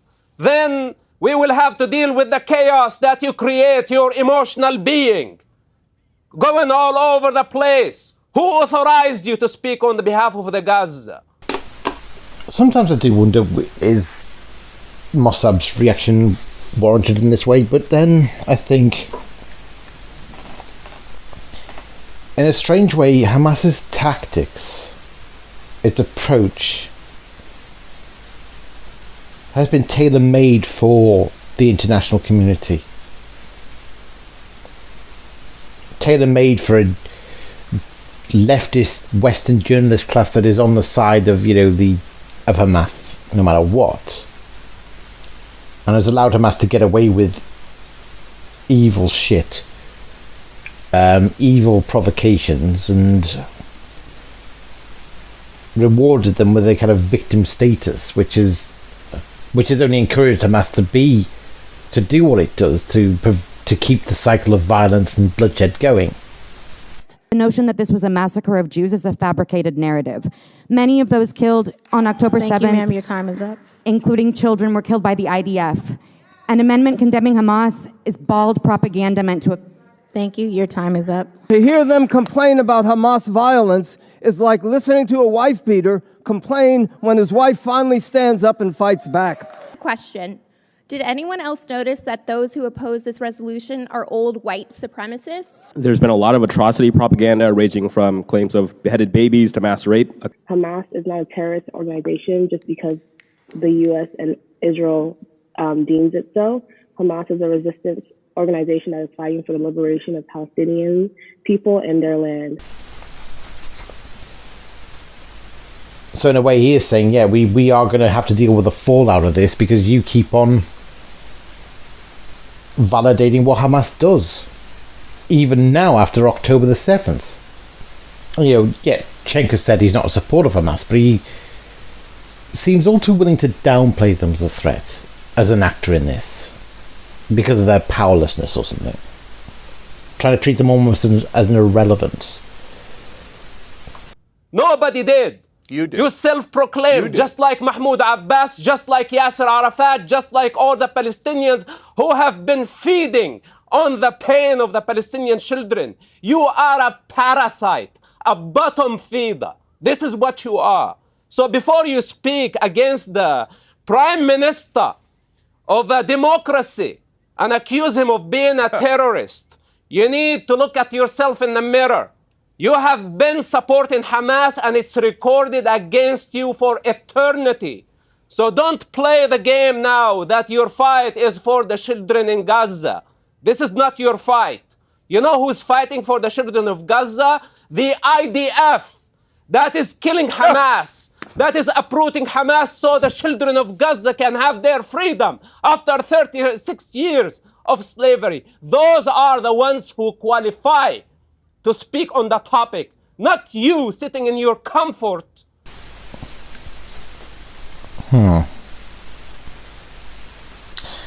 Is Mosab right? I mean, I know the left would paint this as an absurd position, but look again at this disturbing clip of a Palestinian father pushing his 5-year-old son towards the IDF and goading the IDF to kill the boy.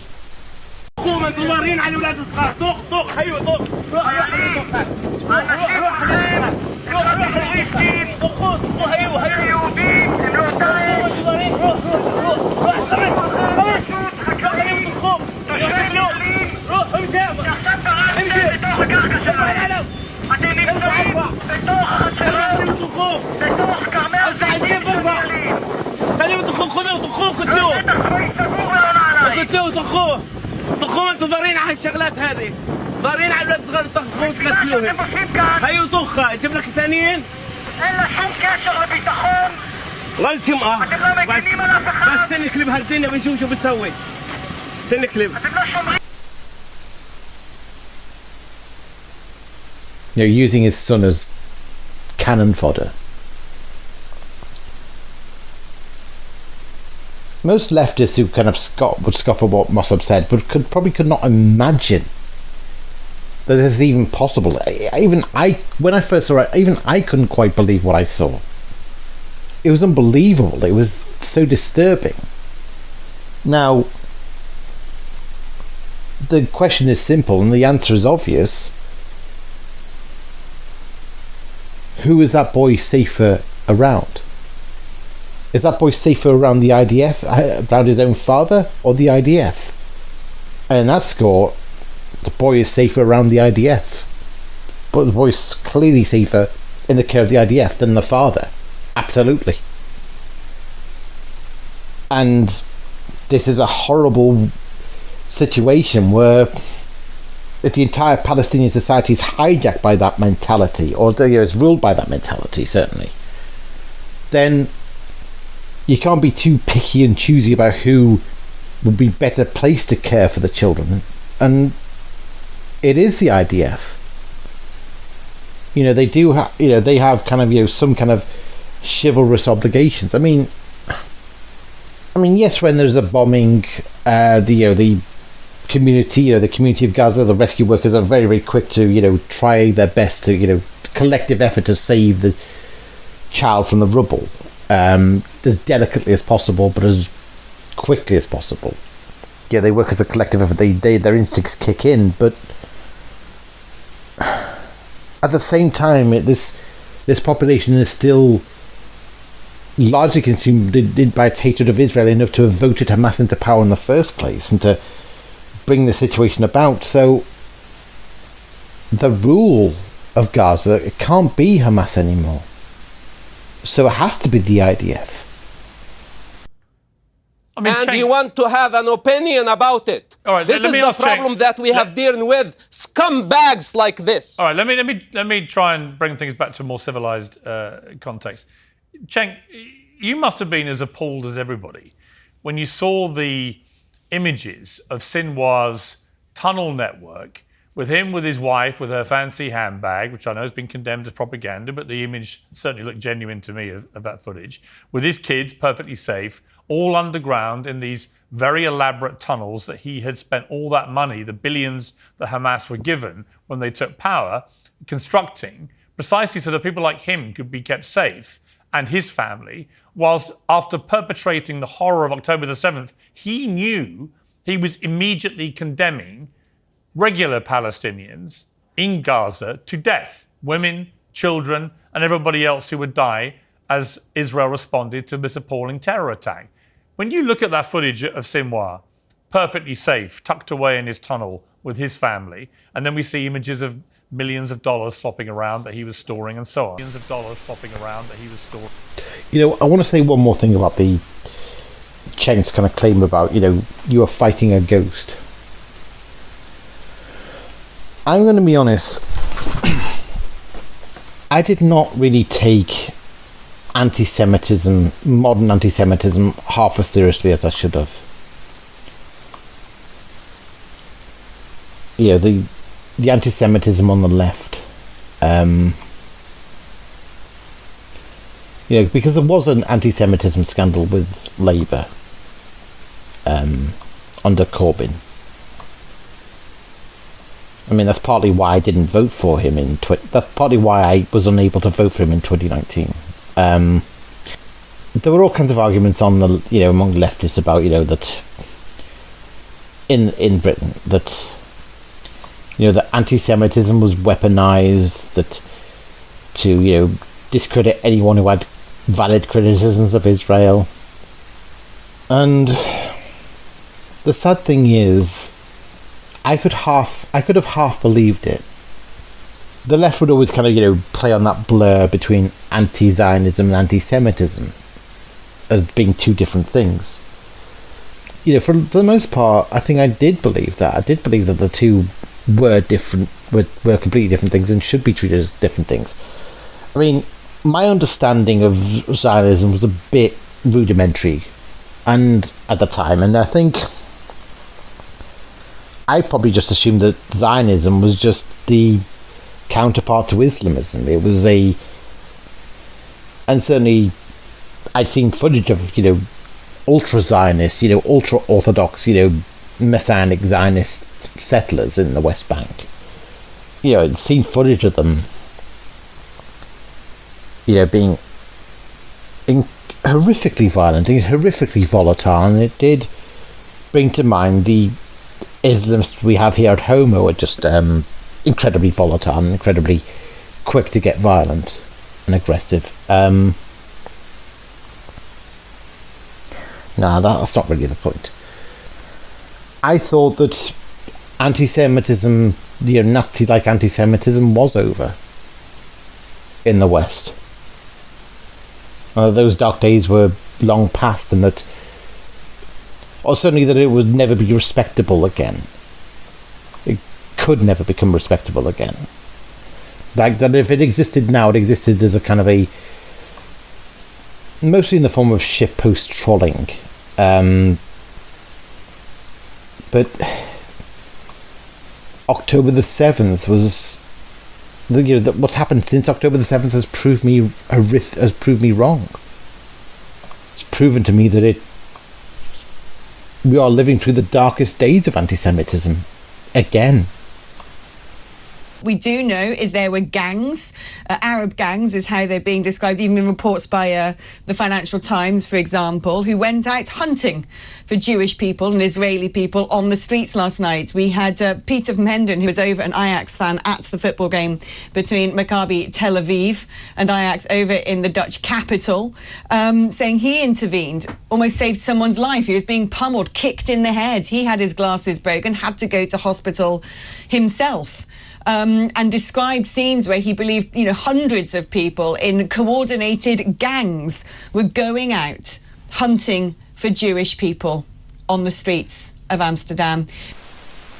And I'm sorry, but it is anti-Semitism. If you are prepared to be this mean-spirited and cruel in the face of a massacre, a genocidal massacre of Jews that happened on October the 7th, then I'm sorry, but you are an anti-Semite.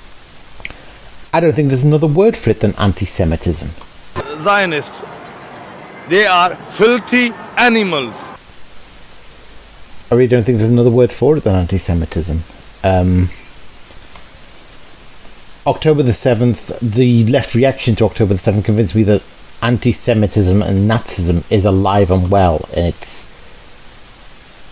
it's alive and well and thriving on the left. It's festering on the left in the most disturbing way. It is actually proven that Nazism didn't really die.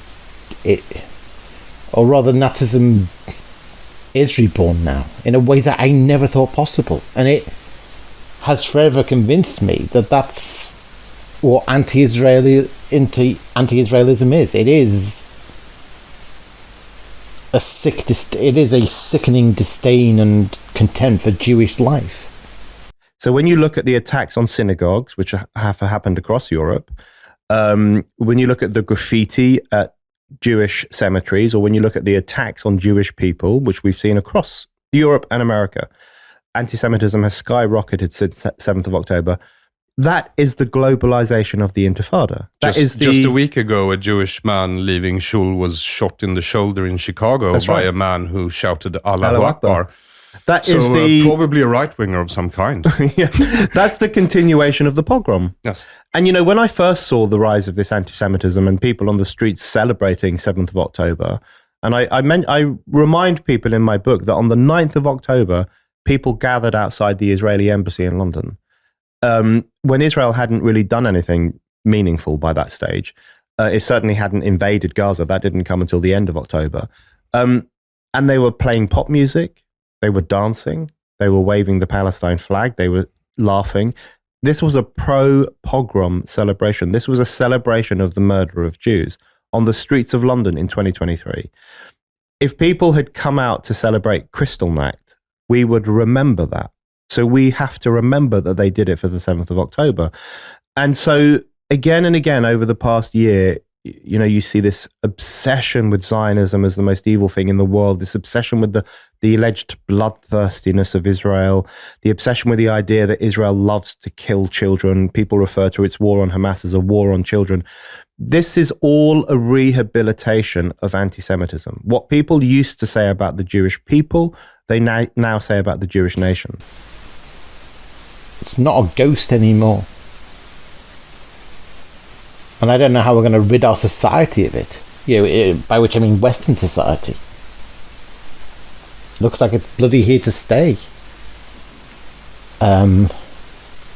We tolerated it for too long. We tolerated it under the guise of, you know, anti-Israel, anti-Zionism, and it's shown its true colours now as a bloodthirsty anti-Semitism. Do you not feel that I know you want to blame everything on Israel, but do you not feel that Sinwar himself was an appalling human being who did a terrible disservice to the people of Gaza? You guys sound ridiculous. It's like I'm in the Twilight Zone. What have I just said that's ridiculous? You just said Sinwar was perfectly safe. They killed him. Yeah, eventually they killed him. Apparently he wasn't perfectly safe. A year later. Okay, so let's just be clear about who's being ridiculous.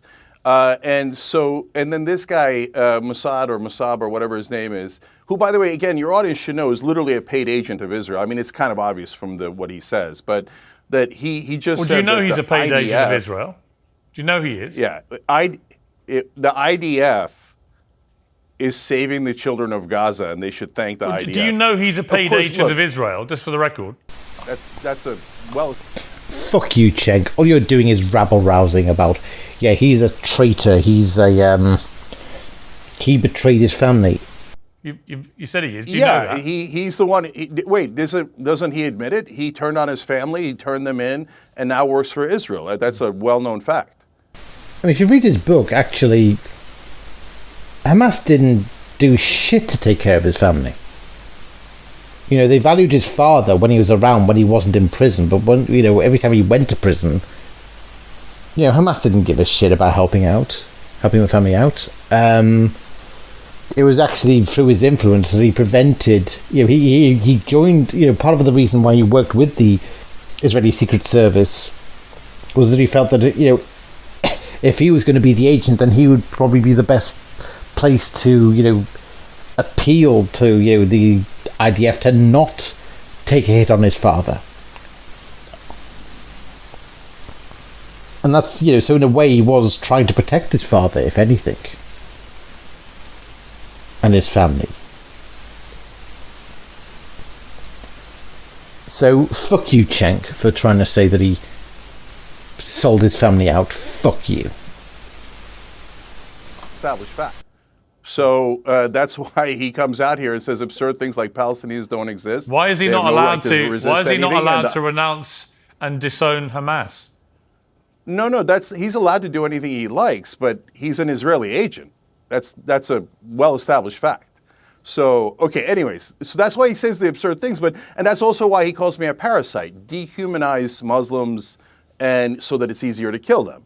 So now to answer your question, look, as you know, Piers, I got no love for any of these fundamentalist Muslim leaders. You got the Ayatollah, it's oppression in Iran, I don't want it.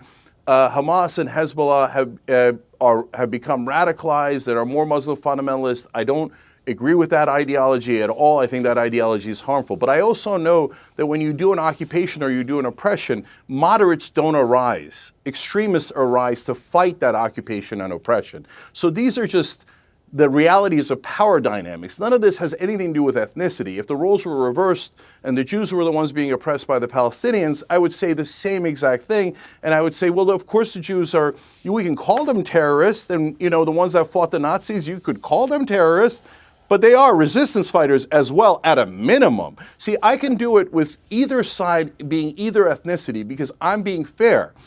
And so I don't like to see them living luxuriously, but if you're talking about living luxuriously, the Israelis have paid family leave, we don't. They have universal health care, we don't. They're the only country in the world that has Iron Dome, we don't. And we have given them hundreds of billions of dollars in America here. How come we don't get to live like the Israelis as we fund their genocide?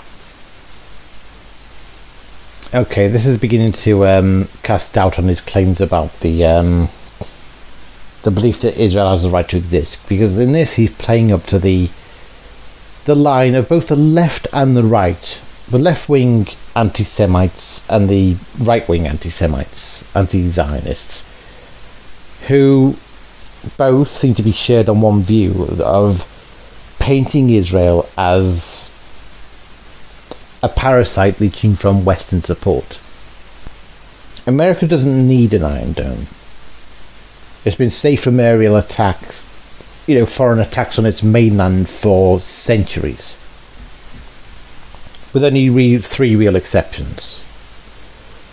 9/11, Pearl Harbor, and the actual American War for Independence, when the foreign attackers were the British, centuries ago. So that's 3 times in history that America's been under, the American mainland has been under attack and threat by foreign enemies. Israel has been attacked like that daily since October the 7th. And you think that it's unfair that Israel gets an Iron Dome and America doesn't? But also,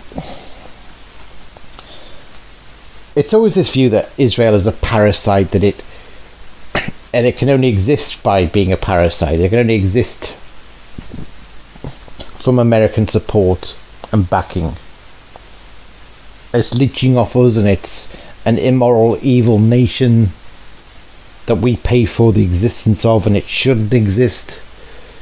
And that I think is the core, the worldview of the left on Israel is that the left is willing to make excuses and whitewash the sins of Iran and Iraq and Syria, and usually with the angle of, well, look, they've got their own internal affairs, their own regional affairs to deal with their way.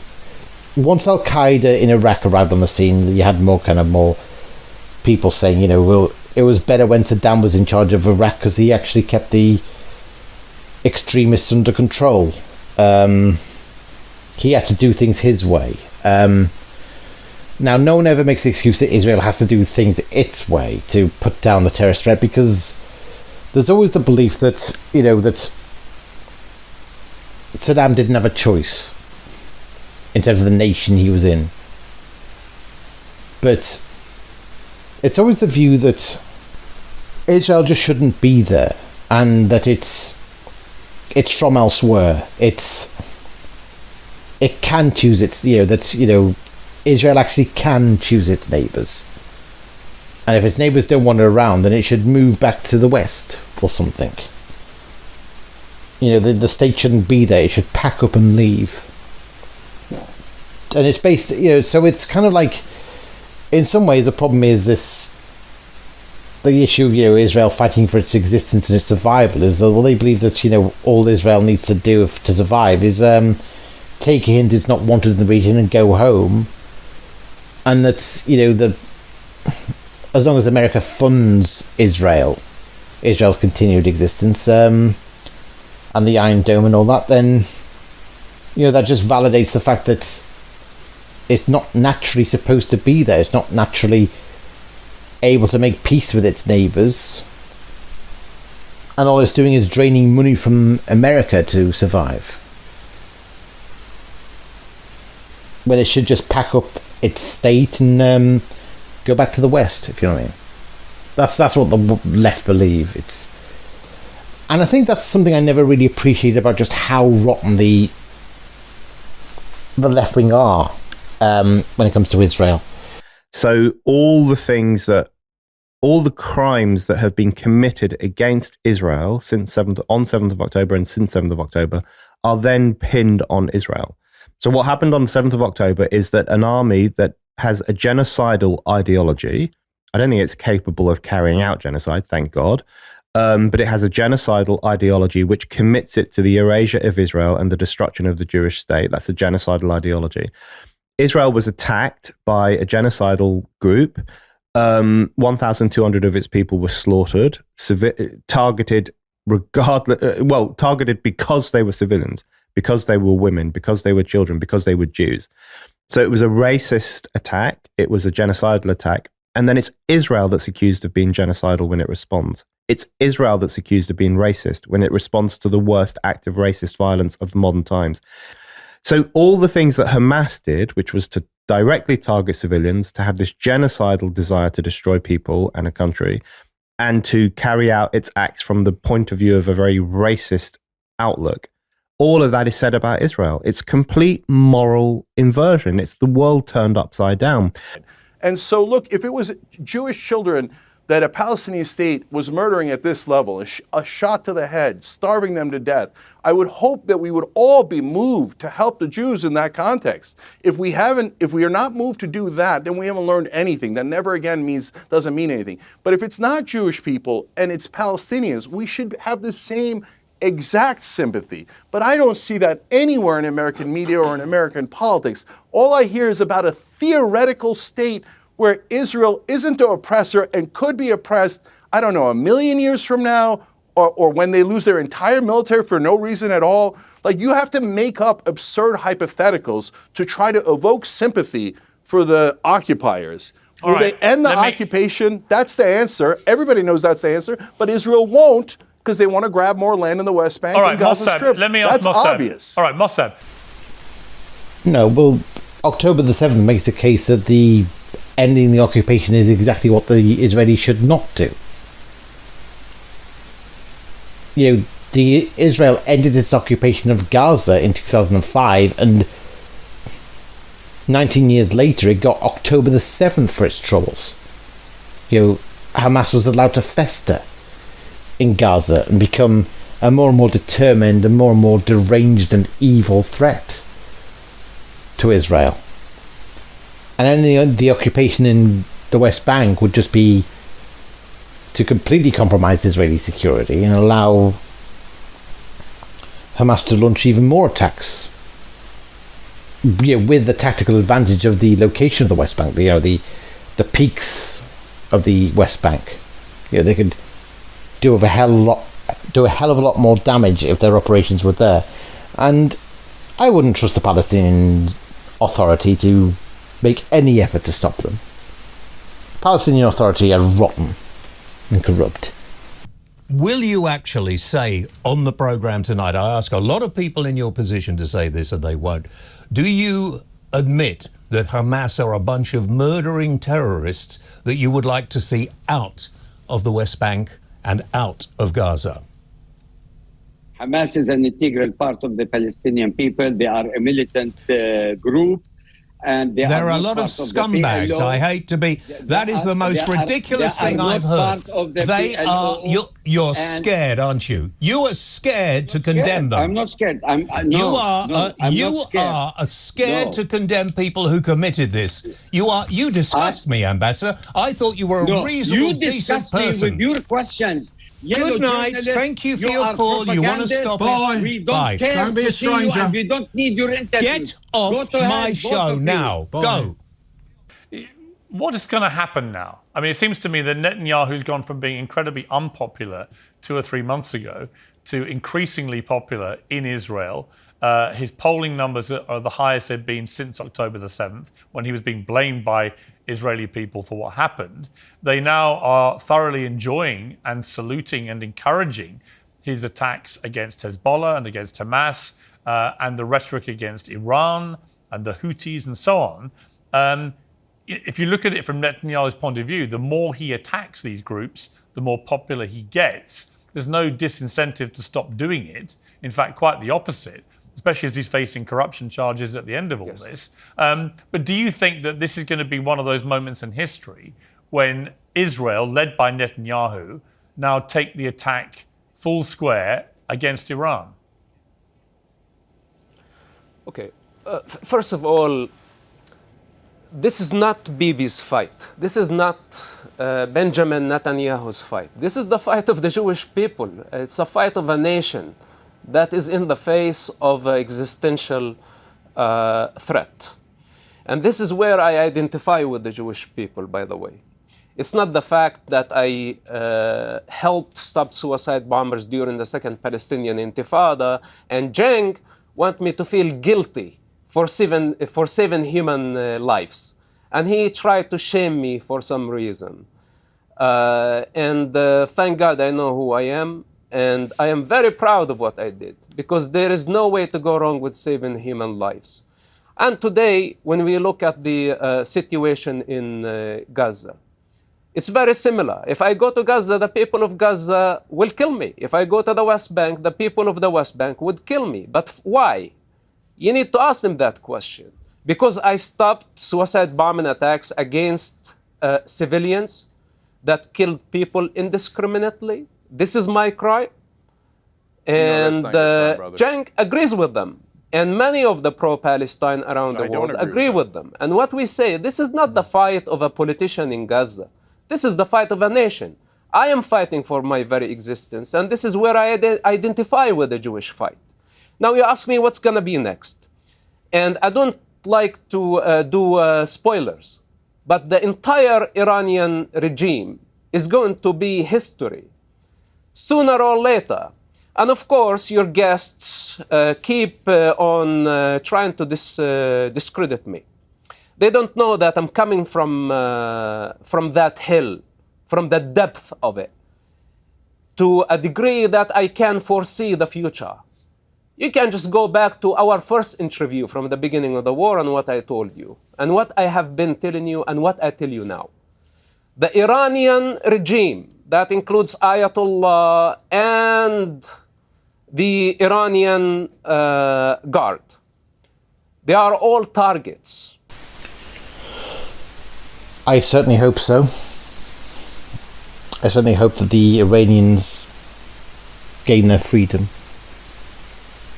from that rotten regime, and that Iran will stop destabilizing the Middle East. Problem is, I dread it's going to happen if the Democrats remain in power. If they remain in power, then the Iranian regime is going to continue to be funded. It's going to be kept in place probably, and Israel's not going to be able to get rid of it. And so, this aspect of the war is never really going to end, and we might indeed see Israel become abandoned by a West by an America that has decided to forge its alliance with Iran. Unless Trump gets in, and he will hopefully do the opposite and assist Israel by waging economic warfare on Iran. to render it powerless and to bring the regime to its knees again, and hopefully finish it off this time.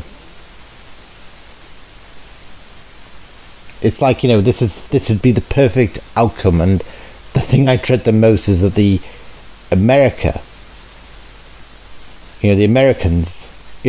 government, the Democrat government, is most likely to fuck it up completely. The next level is going to be massive assassinations in Tehran. Everybody who helped the attacks on October 7th, everybody who orchestrated the attacks against the Jewish people, everybody who helped sacrifice Arab and Jewish children, Persian children, Ayatollah, since 1979 until now, he enjoyed a free ride. But now, this is not going to continue for eternity. He's wanted and he is going to be punished. The Iranian nuclear program is going to be destroyed. And anyone who gets in the way, it doesn't matter where they are, even if they are politicians in the West, they are going to fall. Because we cannot afford letting any Islamic entity, and I said this previously, and I mean what I say, and you need to take this very seriously. A person who has been launching ballistic missiles on a democracy while millions of children had to go to shelter again and again and again. Then he funded his proxies to destabilize an entire region. This type of lunatics cannot obtain mass destruction weapon. It's as simple as that. It's common sense. You don't need to be part of the Israeli intelligence to realize that Ayatollah with a mass destruction weapon is bad news. So Cenk and many of those losers want us to stop and wait for help to come from the outside, just like the Palestinians, by the means of manipulation and deception. And when things don't go their way, they get very angry. And we tell them, you will be defeated. Cenk, you are going to be defeated. You are already defeated. Okay. Cenk, final word to you. Piers, did you hear what he just said? He threatened politicians in the West that if they don't agree with Israel's war against Iran, that they're going to fall. And remember, he's an Israeli agent. Well, there are plenty of Iranian agents in America. And I think if there's going to be a hit on them, then that's by Mossad, then they're perfectly legitimate targets. They're traitors to the West. The thing is, there are times when I think Mossad does get a bit fanciful. If you read his book, he does describe, that once he got kind of more involved in the working for the Israeli Secret Service and being involved in spy work, he did find it kind of quite exhilarating. It kind of felt like, he kind of applied his mind to it, and it kind of felt like almost being in a James Bond film. He kind of enjoyed that, and I think, but he left it behind in 2006. He kind of decided he was done with it. He resigned. He had certain differences with the administration of the Israeli Secret Service, and decided to emigrate to the United States. But I think there is kind of moments where he longs for those days and kind of almost vicariously relishes in the glory of, the power of Israeli spy networks and their ability to, what they've done lately in terms of being able to take out, huge chunks of the Hezbollah leadership with that pager attack, that ingenious pager attack. I think there's an element of overreach, though, in which he thinks that, Israel might be able to or try to do something similar in the West, but I think that's fanciful. I think it is kind of longing for younger days and longing for, that winning side, longing for the winning side to be that powerful, almost. I mean, look, the fact of the matter is, if Israel were powerful enough to knock off, scumbags like Jackson, Cokehead Hinkle, and Max Blumenthal, they'd have done it long ago, and God, I wish they had. It's like, if the Israeli lobby were that powerful, why don't they get on with it and rid us of those slime bags, those sleaze bags, those disgusting men, those disgusting misogynistic creeps.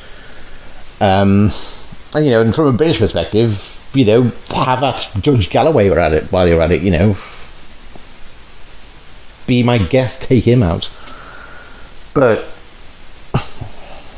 that's ridiculous. I don't think, but that's not going to happen. Pretty sure it's not going to happen. But Cenk has kind of gone. Cenk on the left has gone paranoid, even more than usual ever since that pager attack. They thought, holy shit, Are you saying Israel will murder politicians in the West or get rid of them politically through bribery or whatever else? What do you mean the politicians in the West will fall if they don't agree to back Israel's war against Iran? Yeah, we will not vote for them anymore. Oh, no, well, you don't vote for them now. You're not in our country. What do you mean the politicians will fall? We live in democracy, and we have the right to bring them up and to bring them down. Now, could he mean that he's just talking about, they're going to be brought down in the West? Mosab lives in the West, and he is in communication with the Jewish community in the West, particularly the Jewish community that, holds a special, has a special relationship with Israel as the homeland of their their people, the modern homeland, the modern safe haven of their people, that is no longer a safe haven after October the 7th.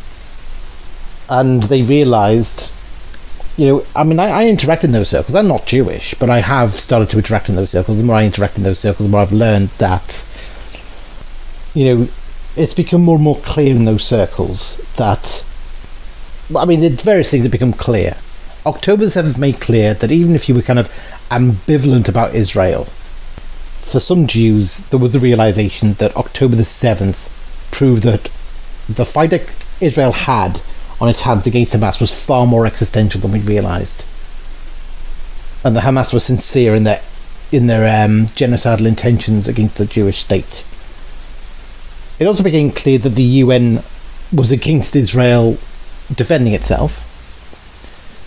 And it was clear that the Biden administration was lax at best and two-faced at worst when it came to promising its ironclad support with Israel. It's become clear that there is a squad in America, in the Democrat Party, the Rashid Tlaib, Elan Omar, the squad of anti-Semites in the Democrat Party. The squad of Iranian agents and Islamists in the Democrat Party who are opposed to Israel. You hate Israel. Here's the thing. They're anti-Israel in a way I thought in ways that I thought would just not be possible to be anti-Israel. Something was exposed. It was exposed that apparently Rashid Tlaib was visibly seen to weep, actually literally start crying, when it was announced that that American funding for the Israeli Iron Dome was going to continue. Elan Omar and Rashid Tlaib have been on record of crying over the increase of Iron Dome funding to America, to Israel. Now, the thing is, if I didn't know that, I would have dismissed the idea of that out of hand. I always assumed that the Iron Dome would be something that the left would be behind, whether you're on the Israeli side or the Palestinian side, and maybe especially if you're on the Palestinian side, on the side of peace, on the side of preserving life, then you would be absolutely in favour of the Iron Dome. In fact, I always thought of it as a left-wing idea, as a left-wing utopian solution to a conflict, an Iron Dome that preserves life. It exists to save lives, to prevent deaths. So it prevents Israel from losing civilians when under attack by Hamas. So it ensures Israeli security, which means that Israel doesn't have to go to vast lengths to ensure its security, and it doesn't have to go to war either. You would think the left would be completely behind that. You know, the left would think it. You would think that, in fact, the left would be its strongest lobbyists, its strongest champions, and endorsers. You know, I thought that's exactly what the left would and should endorse. It's a recipe for peace and, you know, saving the maximum number of lives on both sides, you know, and preventing war. It's a perfect peacemaker tool. You know, it's the best means of ensuring Israeli security that would deter hostilities. That would deter hostilities on both sides. It would mean that Hamas cannot threaten Israel, and Israel is disincentivized to retaliate to Hamas. So, you know, basically it means that, you know, it preserves life, and it ensures that as few people as possible die in these conflicts. You would think, I thought the left would be all for that, regardless of anything else.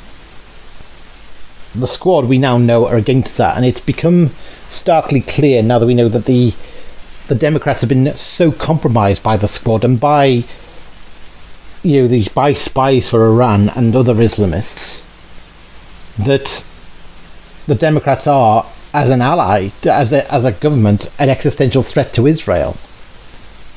People are realising that.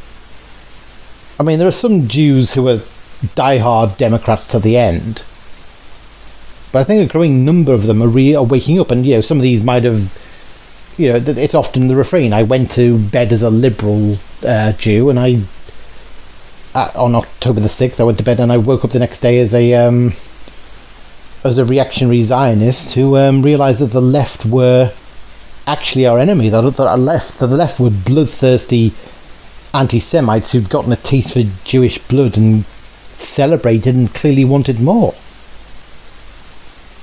And I think to a degree there is a correlation between, you know, particularly far left socialist governments in Europe, particularly in Ireland, and the dissatisfaction of the population at the leftist insanity of their government. And Mosab is saying that, you know, maybe that in America people do understand in a big way, and that the left are going to lose power. I would never have assumed that, you know, Rashid Tlaib that anyone could be opposed to the Iron Dome. That anyone on the left could be opposed to the Iron Dome. And once you realise that, you know, Rashid Tlaib is, you realise that the ambition is the destruction of Israel. That they're not anti-war, they are just pro the destruction of Israel. You know, because they want the terrorists to win. They want Israel to be denied the right to exist. It's evil, frankly. And I've seen it in this war as well. People delighting in the Iron Dome failures that saw missiles penetrate Israel. Or even saw Iron Dome locations being hit by Hezbollah. It's the most sickening thing I've ever seen on the left. It's the most deranged thing I've ever seen on the left. It shows that we do live in truly fucking evil times. And so perhaps I shouldn't be surprised that, just like the Iron Dome, which has saved lives and prevented greater bloodshed, the left are happy to denounce Mosab Hassan Yousef for his part in saving human lives, preventing suicide bombings. He said, well, he's a traitor still. He should have allowed those suicide bombings to happen. The fact he didn't means he's an evil, despicable traitor to his people. Yeah, fuck off. Those who agree with Ayatollah, we don't want them in office. And all the sympathizers with terrorists like yourself, we don't want them even to be in our country.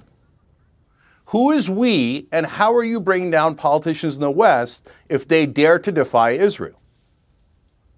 Tell me how you're bringing them down. I already answered you that. Are you going to murder them, or are you going to bribe them? Or are you going to bribe someone else? Who are you going to do? And okay, so let me answer it because he's not. Look, I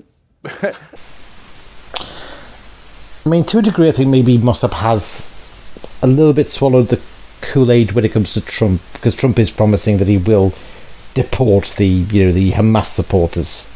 He's promised to deport them. I don't think he'll be able to. But it is true that the Democrats have lost a significant chunk of their Jewish voting bloc. A significant chunk of their Jewish voting bloc has kind of escaped their attention that the Democrats have done nothing about the problem of anti-Semitic, the rise in anti-Semitic hate crimes, and that they've been behind the very progressive cause, the very woke cause that has actually empowered these anti-Semitic Marxist professors. These Marxist professors who have allowed anti-Semitism deliberately to run wild on college, and they've done it with a smirk. Okay, my name is Renee, and I'm from Jordan, and I grew up there. Aiden, as a young man, I commend you for putting on a suit and coming out here tonight. I appreciate that from a professor, okay? But you also have to have enough humility to know that you don't know enough. And I'm telling you that as an Arab. So where would I rather live? Tel Aviv or Gaza? Who would I rather live amongst? Hamas, which is what you're advocating for. I also believe that it's words and your actions are incredibly dangerous. So you're not doing my people any good by these encampments. If anything, you're empowering Hamas, Hezbollah, ISIS, and the plethora that are kind of in breeding right now. So like I said, I appreciate, you putting on a suit and coming here and speaking for my people. My people don't want you speaking for them because you're not helping us. So that's the arrogance that I have with the encampments. This is the arrogance and the problem that I have with the encampments. I came here tonight with a fucking taser because you think you're protesting peacefully? I'm gonna be okay showing up here by myself because white, entitled, spoiled Americans want to get attention? That's what you're standing up for. You're making it worse for Arabs here and back home.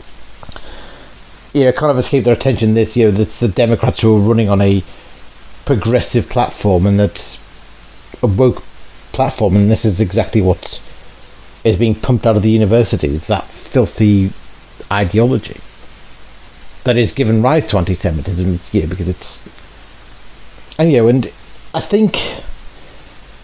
For those who were shocked, for those Jewish Americans who were shocked at what has happened, who were shocked by October the 7th, and might have been, perfectly liberal and leftist before then, but then afterwards realised that the left that they thought they were on the side with was truly a bunch of lunatics, that it really was existential for them. Again, for the first time since the Holocaust, it was existential for them. That there are people who mean to murder Jews, and there are leftists in the West who are prepared to celebrate when it happens and glorifying it. It's brought the Jewish community together, and there's been a kind of a vested interest in Israel and American policy toward Israel, and I think more and more people are becoming aware in the Jewish online community, American Jewish community, that Biden has been a completely unreliable ally to Israel. He's been shady, he's been two-faced, and that actually Israel had it far safer under Trump. So I do anticipate that Trump will hopefully beat the Democrats, and it will be the end of the squad. It'll be the end of a Democrat party that has been proven to have, Iranian spies leaking its battle plans to Iran. And it's just been an incompetent and weak ally to Israel as a whole. I do think that in the West, the tide is turning against leftists in power, and that there is a correlation between a leftist government and the disastrous immigration policies that follow from it, and their contempt for Israel, their machinations against Israel, their hatred of Israel. And I think it's coming to a head where the people hopefully are going to vote them out. I'm hoping Canada will finally bloody vote Trudeau out of power. Hoping Macron gets voted out as well in France. The socialist lunatics in charge of Southern Ireland need voting out. And the same in Spain. Unfortunately, here in Britain, we've ended up with the Labour Party in power, who have taken a very anti-Israeli stance, and they've even restored funding to UNRWA. Keir Starmer and David Lammy, that's what they've done. And yet, ironically, the pro-Palestine movement here think that Labour is the Zionist party now. That the Keir Starmer's Labour is too Zionist. It's insane.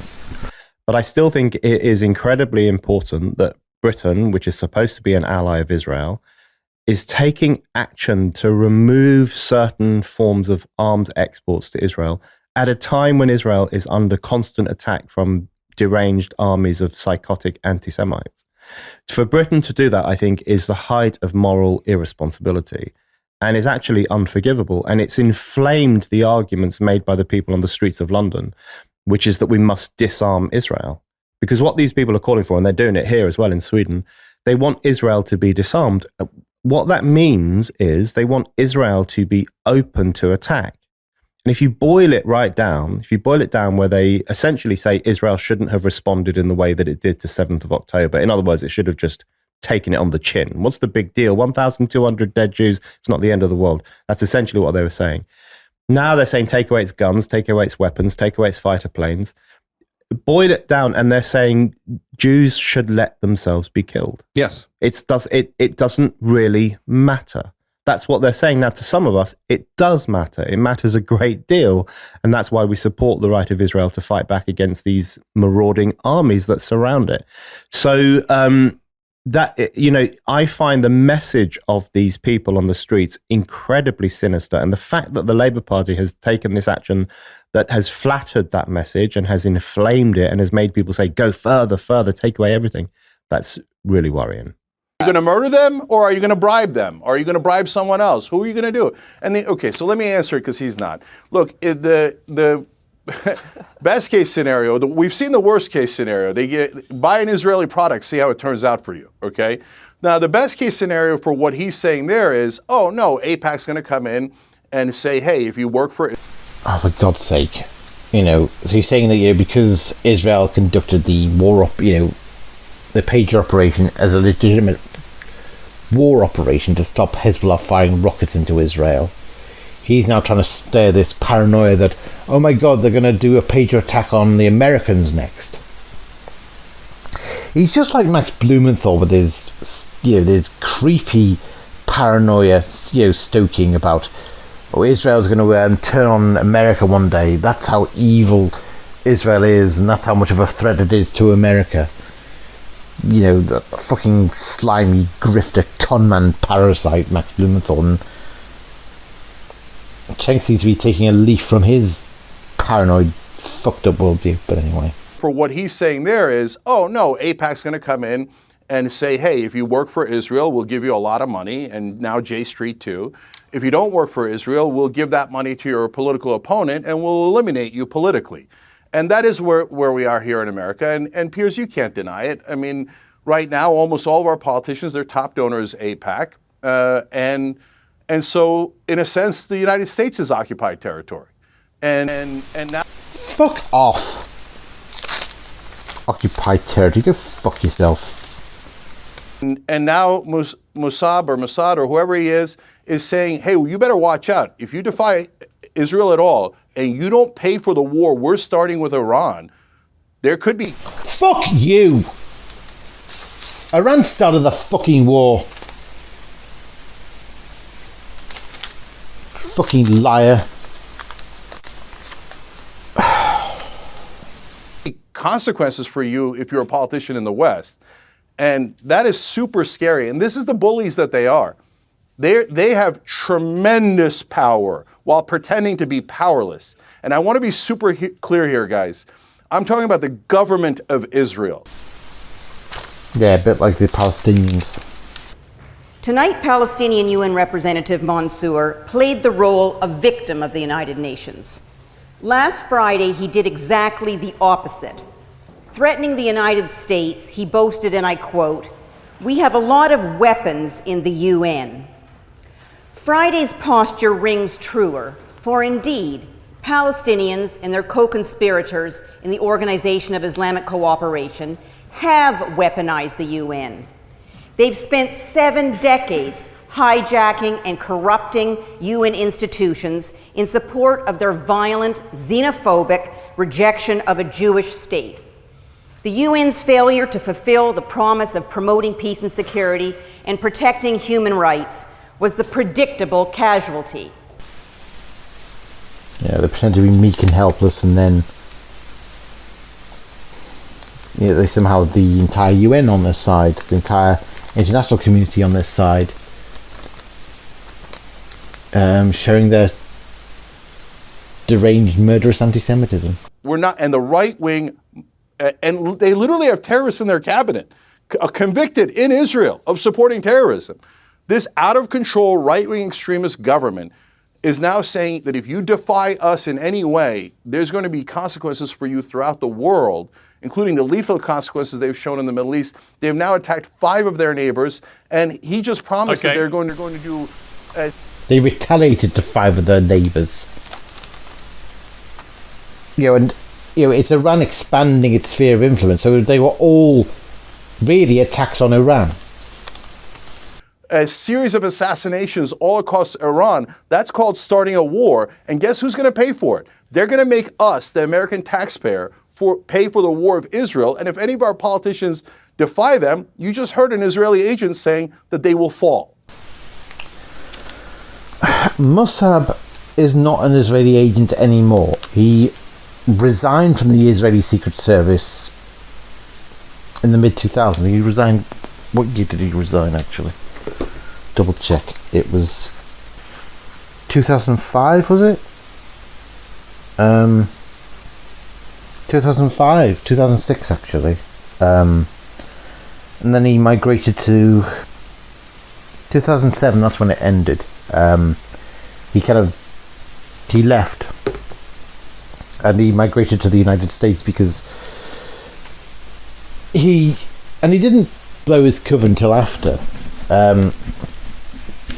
Eventually he decided it was more important to tell his story than to maintain cover and let the world know the choice he made, and so he could rationalise the choice he made and hopefully inspire others to turn away from Hamas.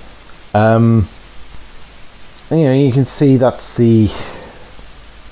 was his dream, that was his hope, but it turned out not to be the case. Once October the 7th happened, things got so much worse.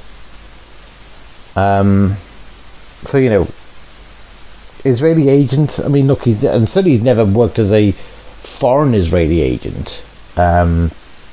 his sphere of influence was just the occupied territories. Well, the West Bank, really. So, Cheng's trying to spin this thing about, Mossad is everywhere, and it's ridiculous. Who's we? You're probably the Jewish community, who just had enough of the Democrats, and I don't blame them. Well, I think he made it clear he meant politically full, in the sense that meant what? People would vote. He meant what? The people would vote against really? him if they took That's that not position. what the polling shows. Okay, that's not what the polling shows at all. So it has nothing to do with voting. That was a threat. I've got to leave it there. But and he's threatening me too. Let's be clear about that. No, he's not threatening. Anyone who is against. I just find this amusing. I do think there's something amusing about how Cenk and so many other leftists have freaked out about what they think they found as the smoking gun of proof from the words of a Mossad agent that he's gonna come and kill us all. Yeah, sweet dreams. You fucking scumbags. No, he's not threatening anyone who is against Israel. Thugs like this, fascist thugs like this, threaten their very lives. They threaten their careers. They threaten to arrest them. They threaten to fire them. It is cancel culture on a global scale. Okay, I've got to leave it there. A fascinating debate. Thank you both very much. I appreciate it.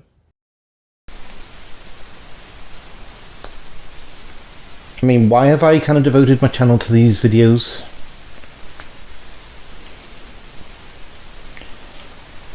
The truth is, I've been depressed for quite a while about the situation in Britain and Europe with our problem with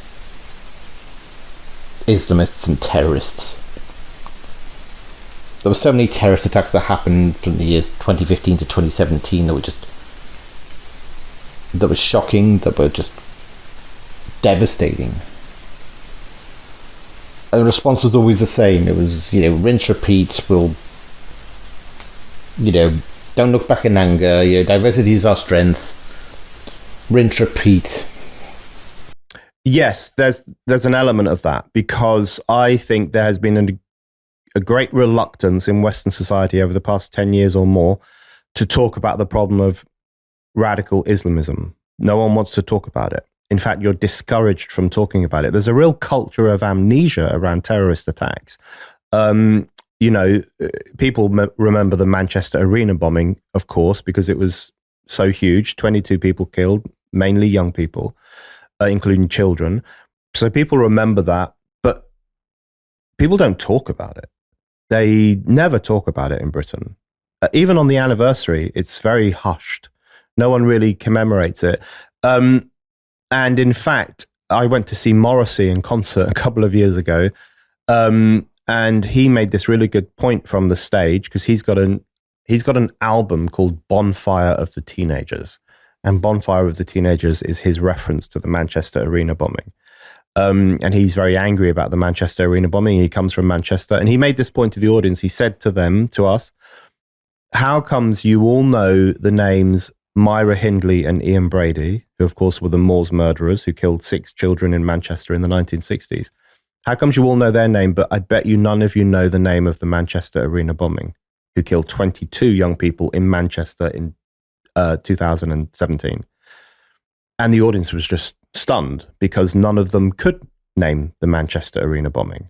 I bet you could go through the streets of Britain and ask 100 people, and maybe 5, 6, 7 would be able to name him. His name is Salman Abedi. He was of Libyan heritage. He became radicalized, and he killed 22 people. And we don't talk about it. And if you do talk about it, you're accused of being Islamophobic or obsessed, or why are you stirring things up? Why don't you just get on with, why are you focusing on this bad stuff? So there's a real culture of amnesia around terrorism in the West. But with the 7th of October, it was worse, because not only did people say to Israel, take it on the chin, it's a normal part of life to lose 1,200 people, whatever. They also celebrated the attack.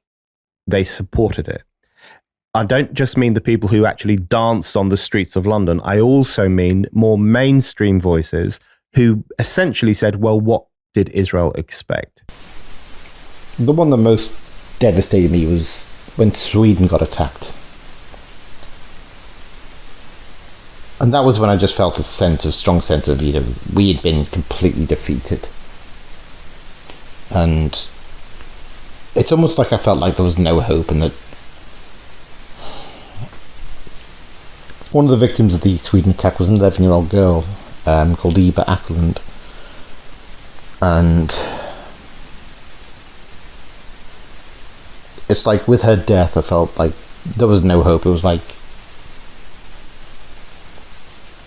our young could be brought into this world and just snuffed out instantly by a far more evil culture. More barbaric culture that was just turning the security of the West into hell. It was just completely destroying the security of the West as the civility of the West. And I think I was never able to I never quite knew what to make of that, how to get out of that nihilistic state. And I think what happened after October the 7th was, I think I finally felt that finally there was a part of the civilized world in Israel that was fighting back and that wasn't going to fucking stand for this shit. And that did capture my sense of almost distant patriotism and my admiration, and I got to know people on Twitter from Israel and came to care about the people of Israel, their wit, their amusing eccentricities, and the gift of the scribe, and their gift for and their resilience as well. These are not, if you spend enough time around these people, you realise these aren't even nearly the demonic psychopaths that are being painted as by the left. These are people who support the war, but any one of them will tell you, that that incident in which that 6-year-old Palestinian girl Hind Rajab was killed in what I can only call a thug of war situation again. Any one of them would say to me, I was heartbroken by that death, and I would not have had it happen for the world. And if Hamas had just stayed at home on October the 7th, she'd still be alive today.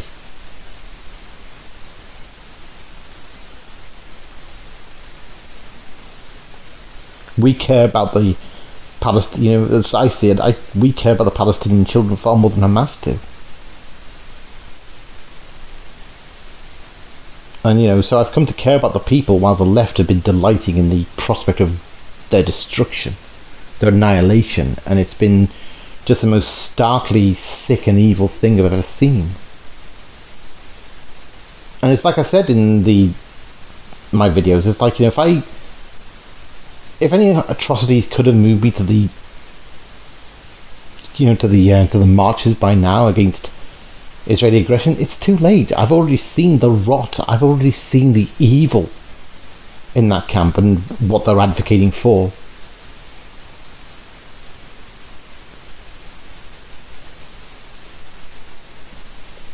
The bridge is burned. But what's even more worrying is the misinformation and the blood libels that we've heard tonight of slaughter and genocide.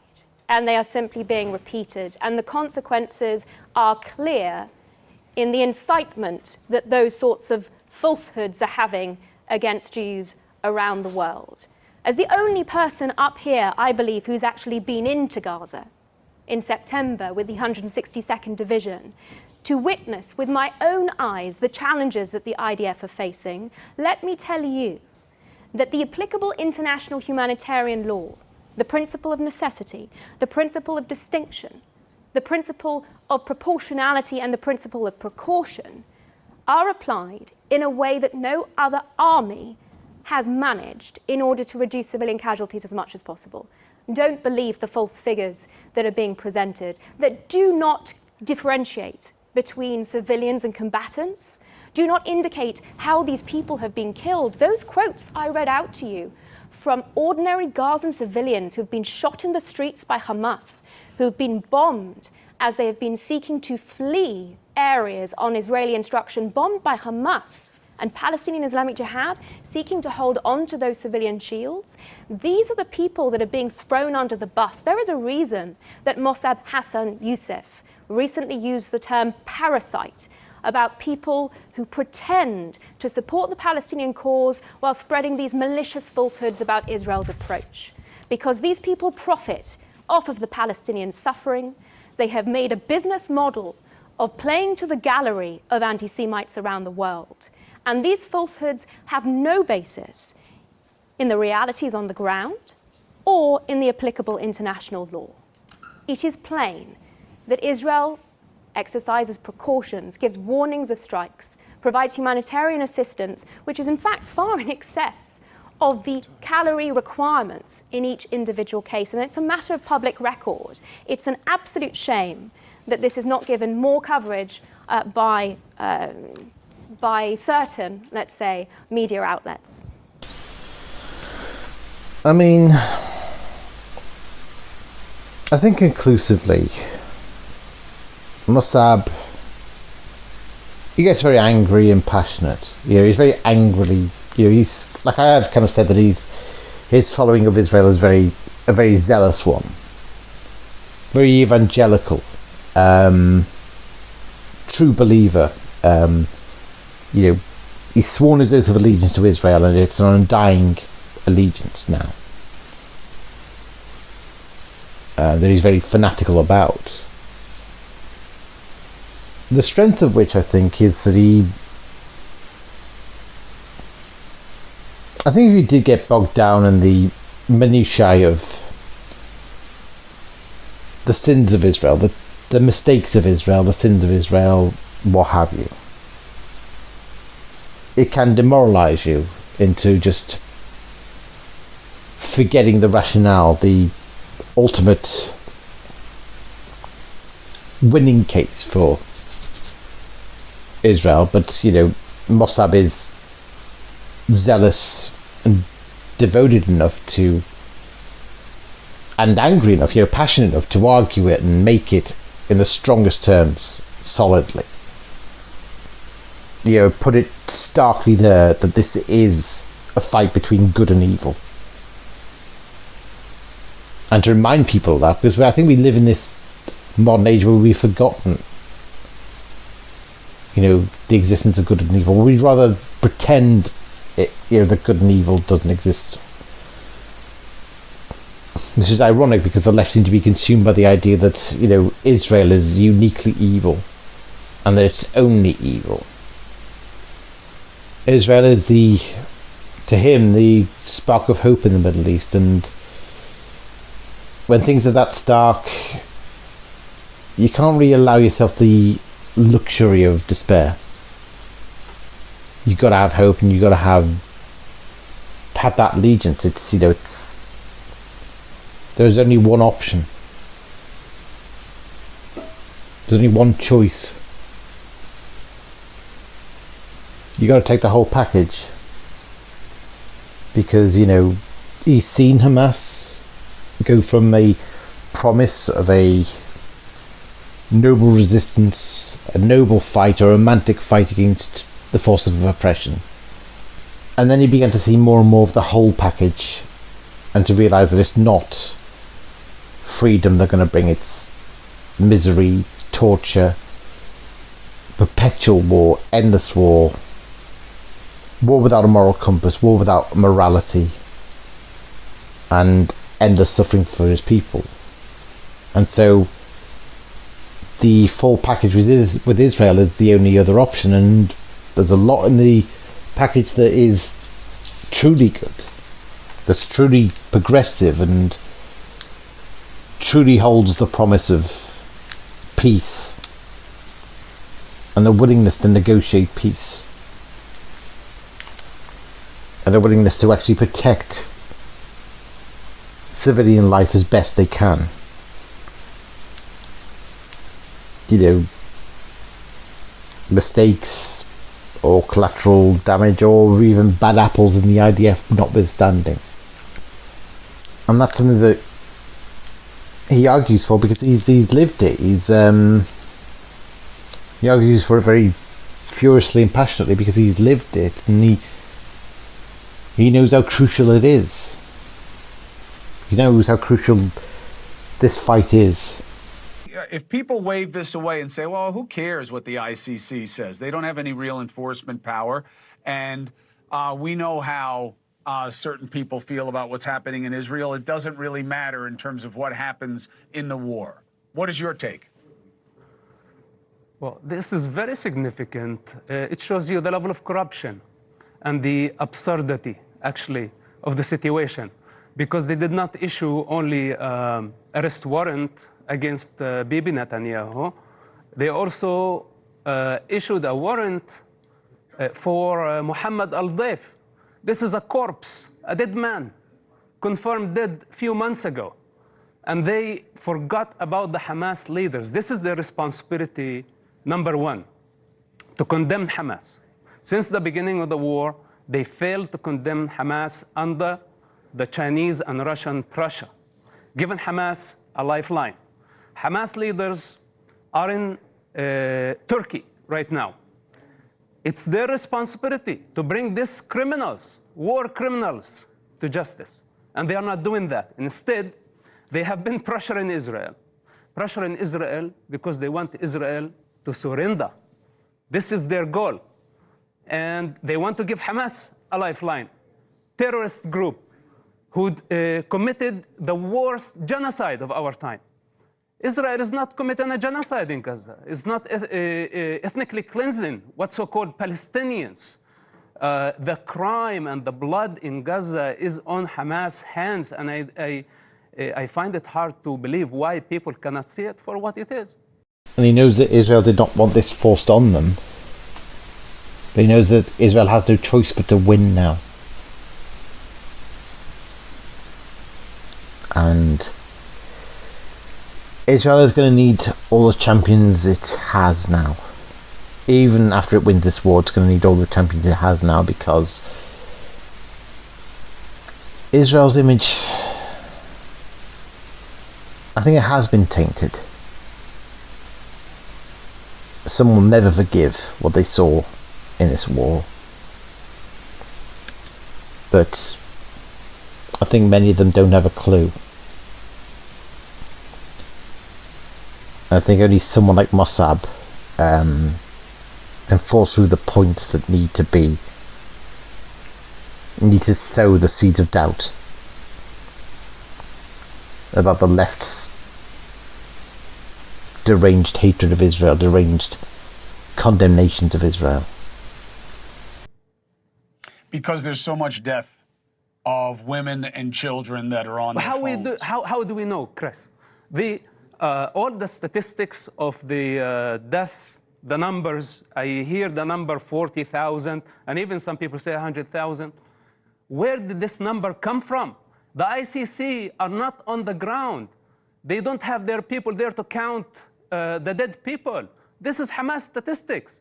And we are talking about the most populated area in the Middle East, where terrorists have been embedded everywhere, dug tunnels, used hospitals, schools.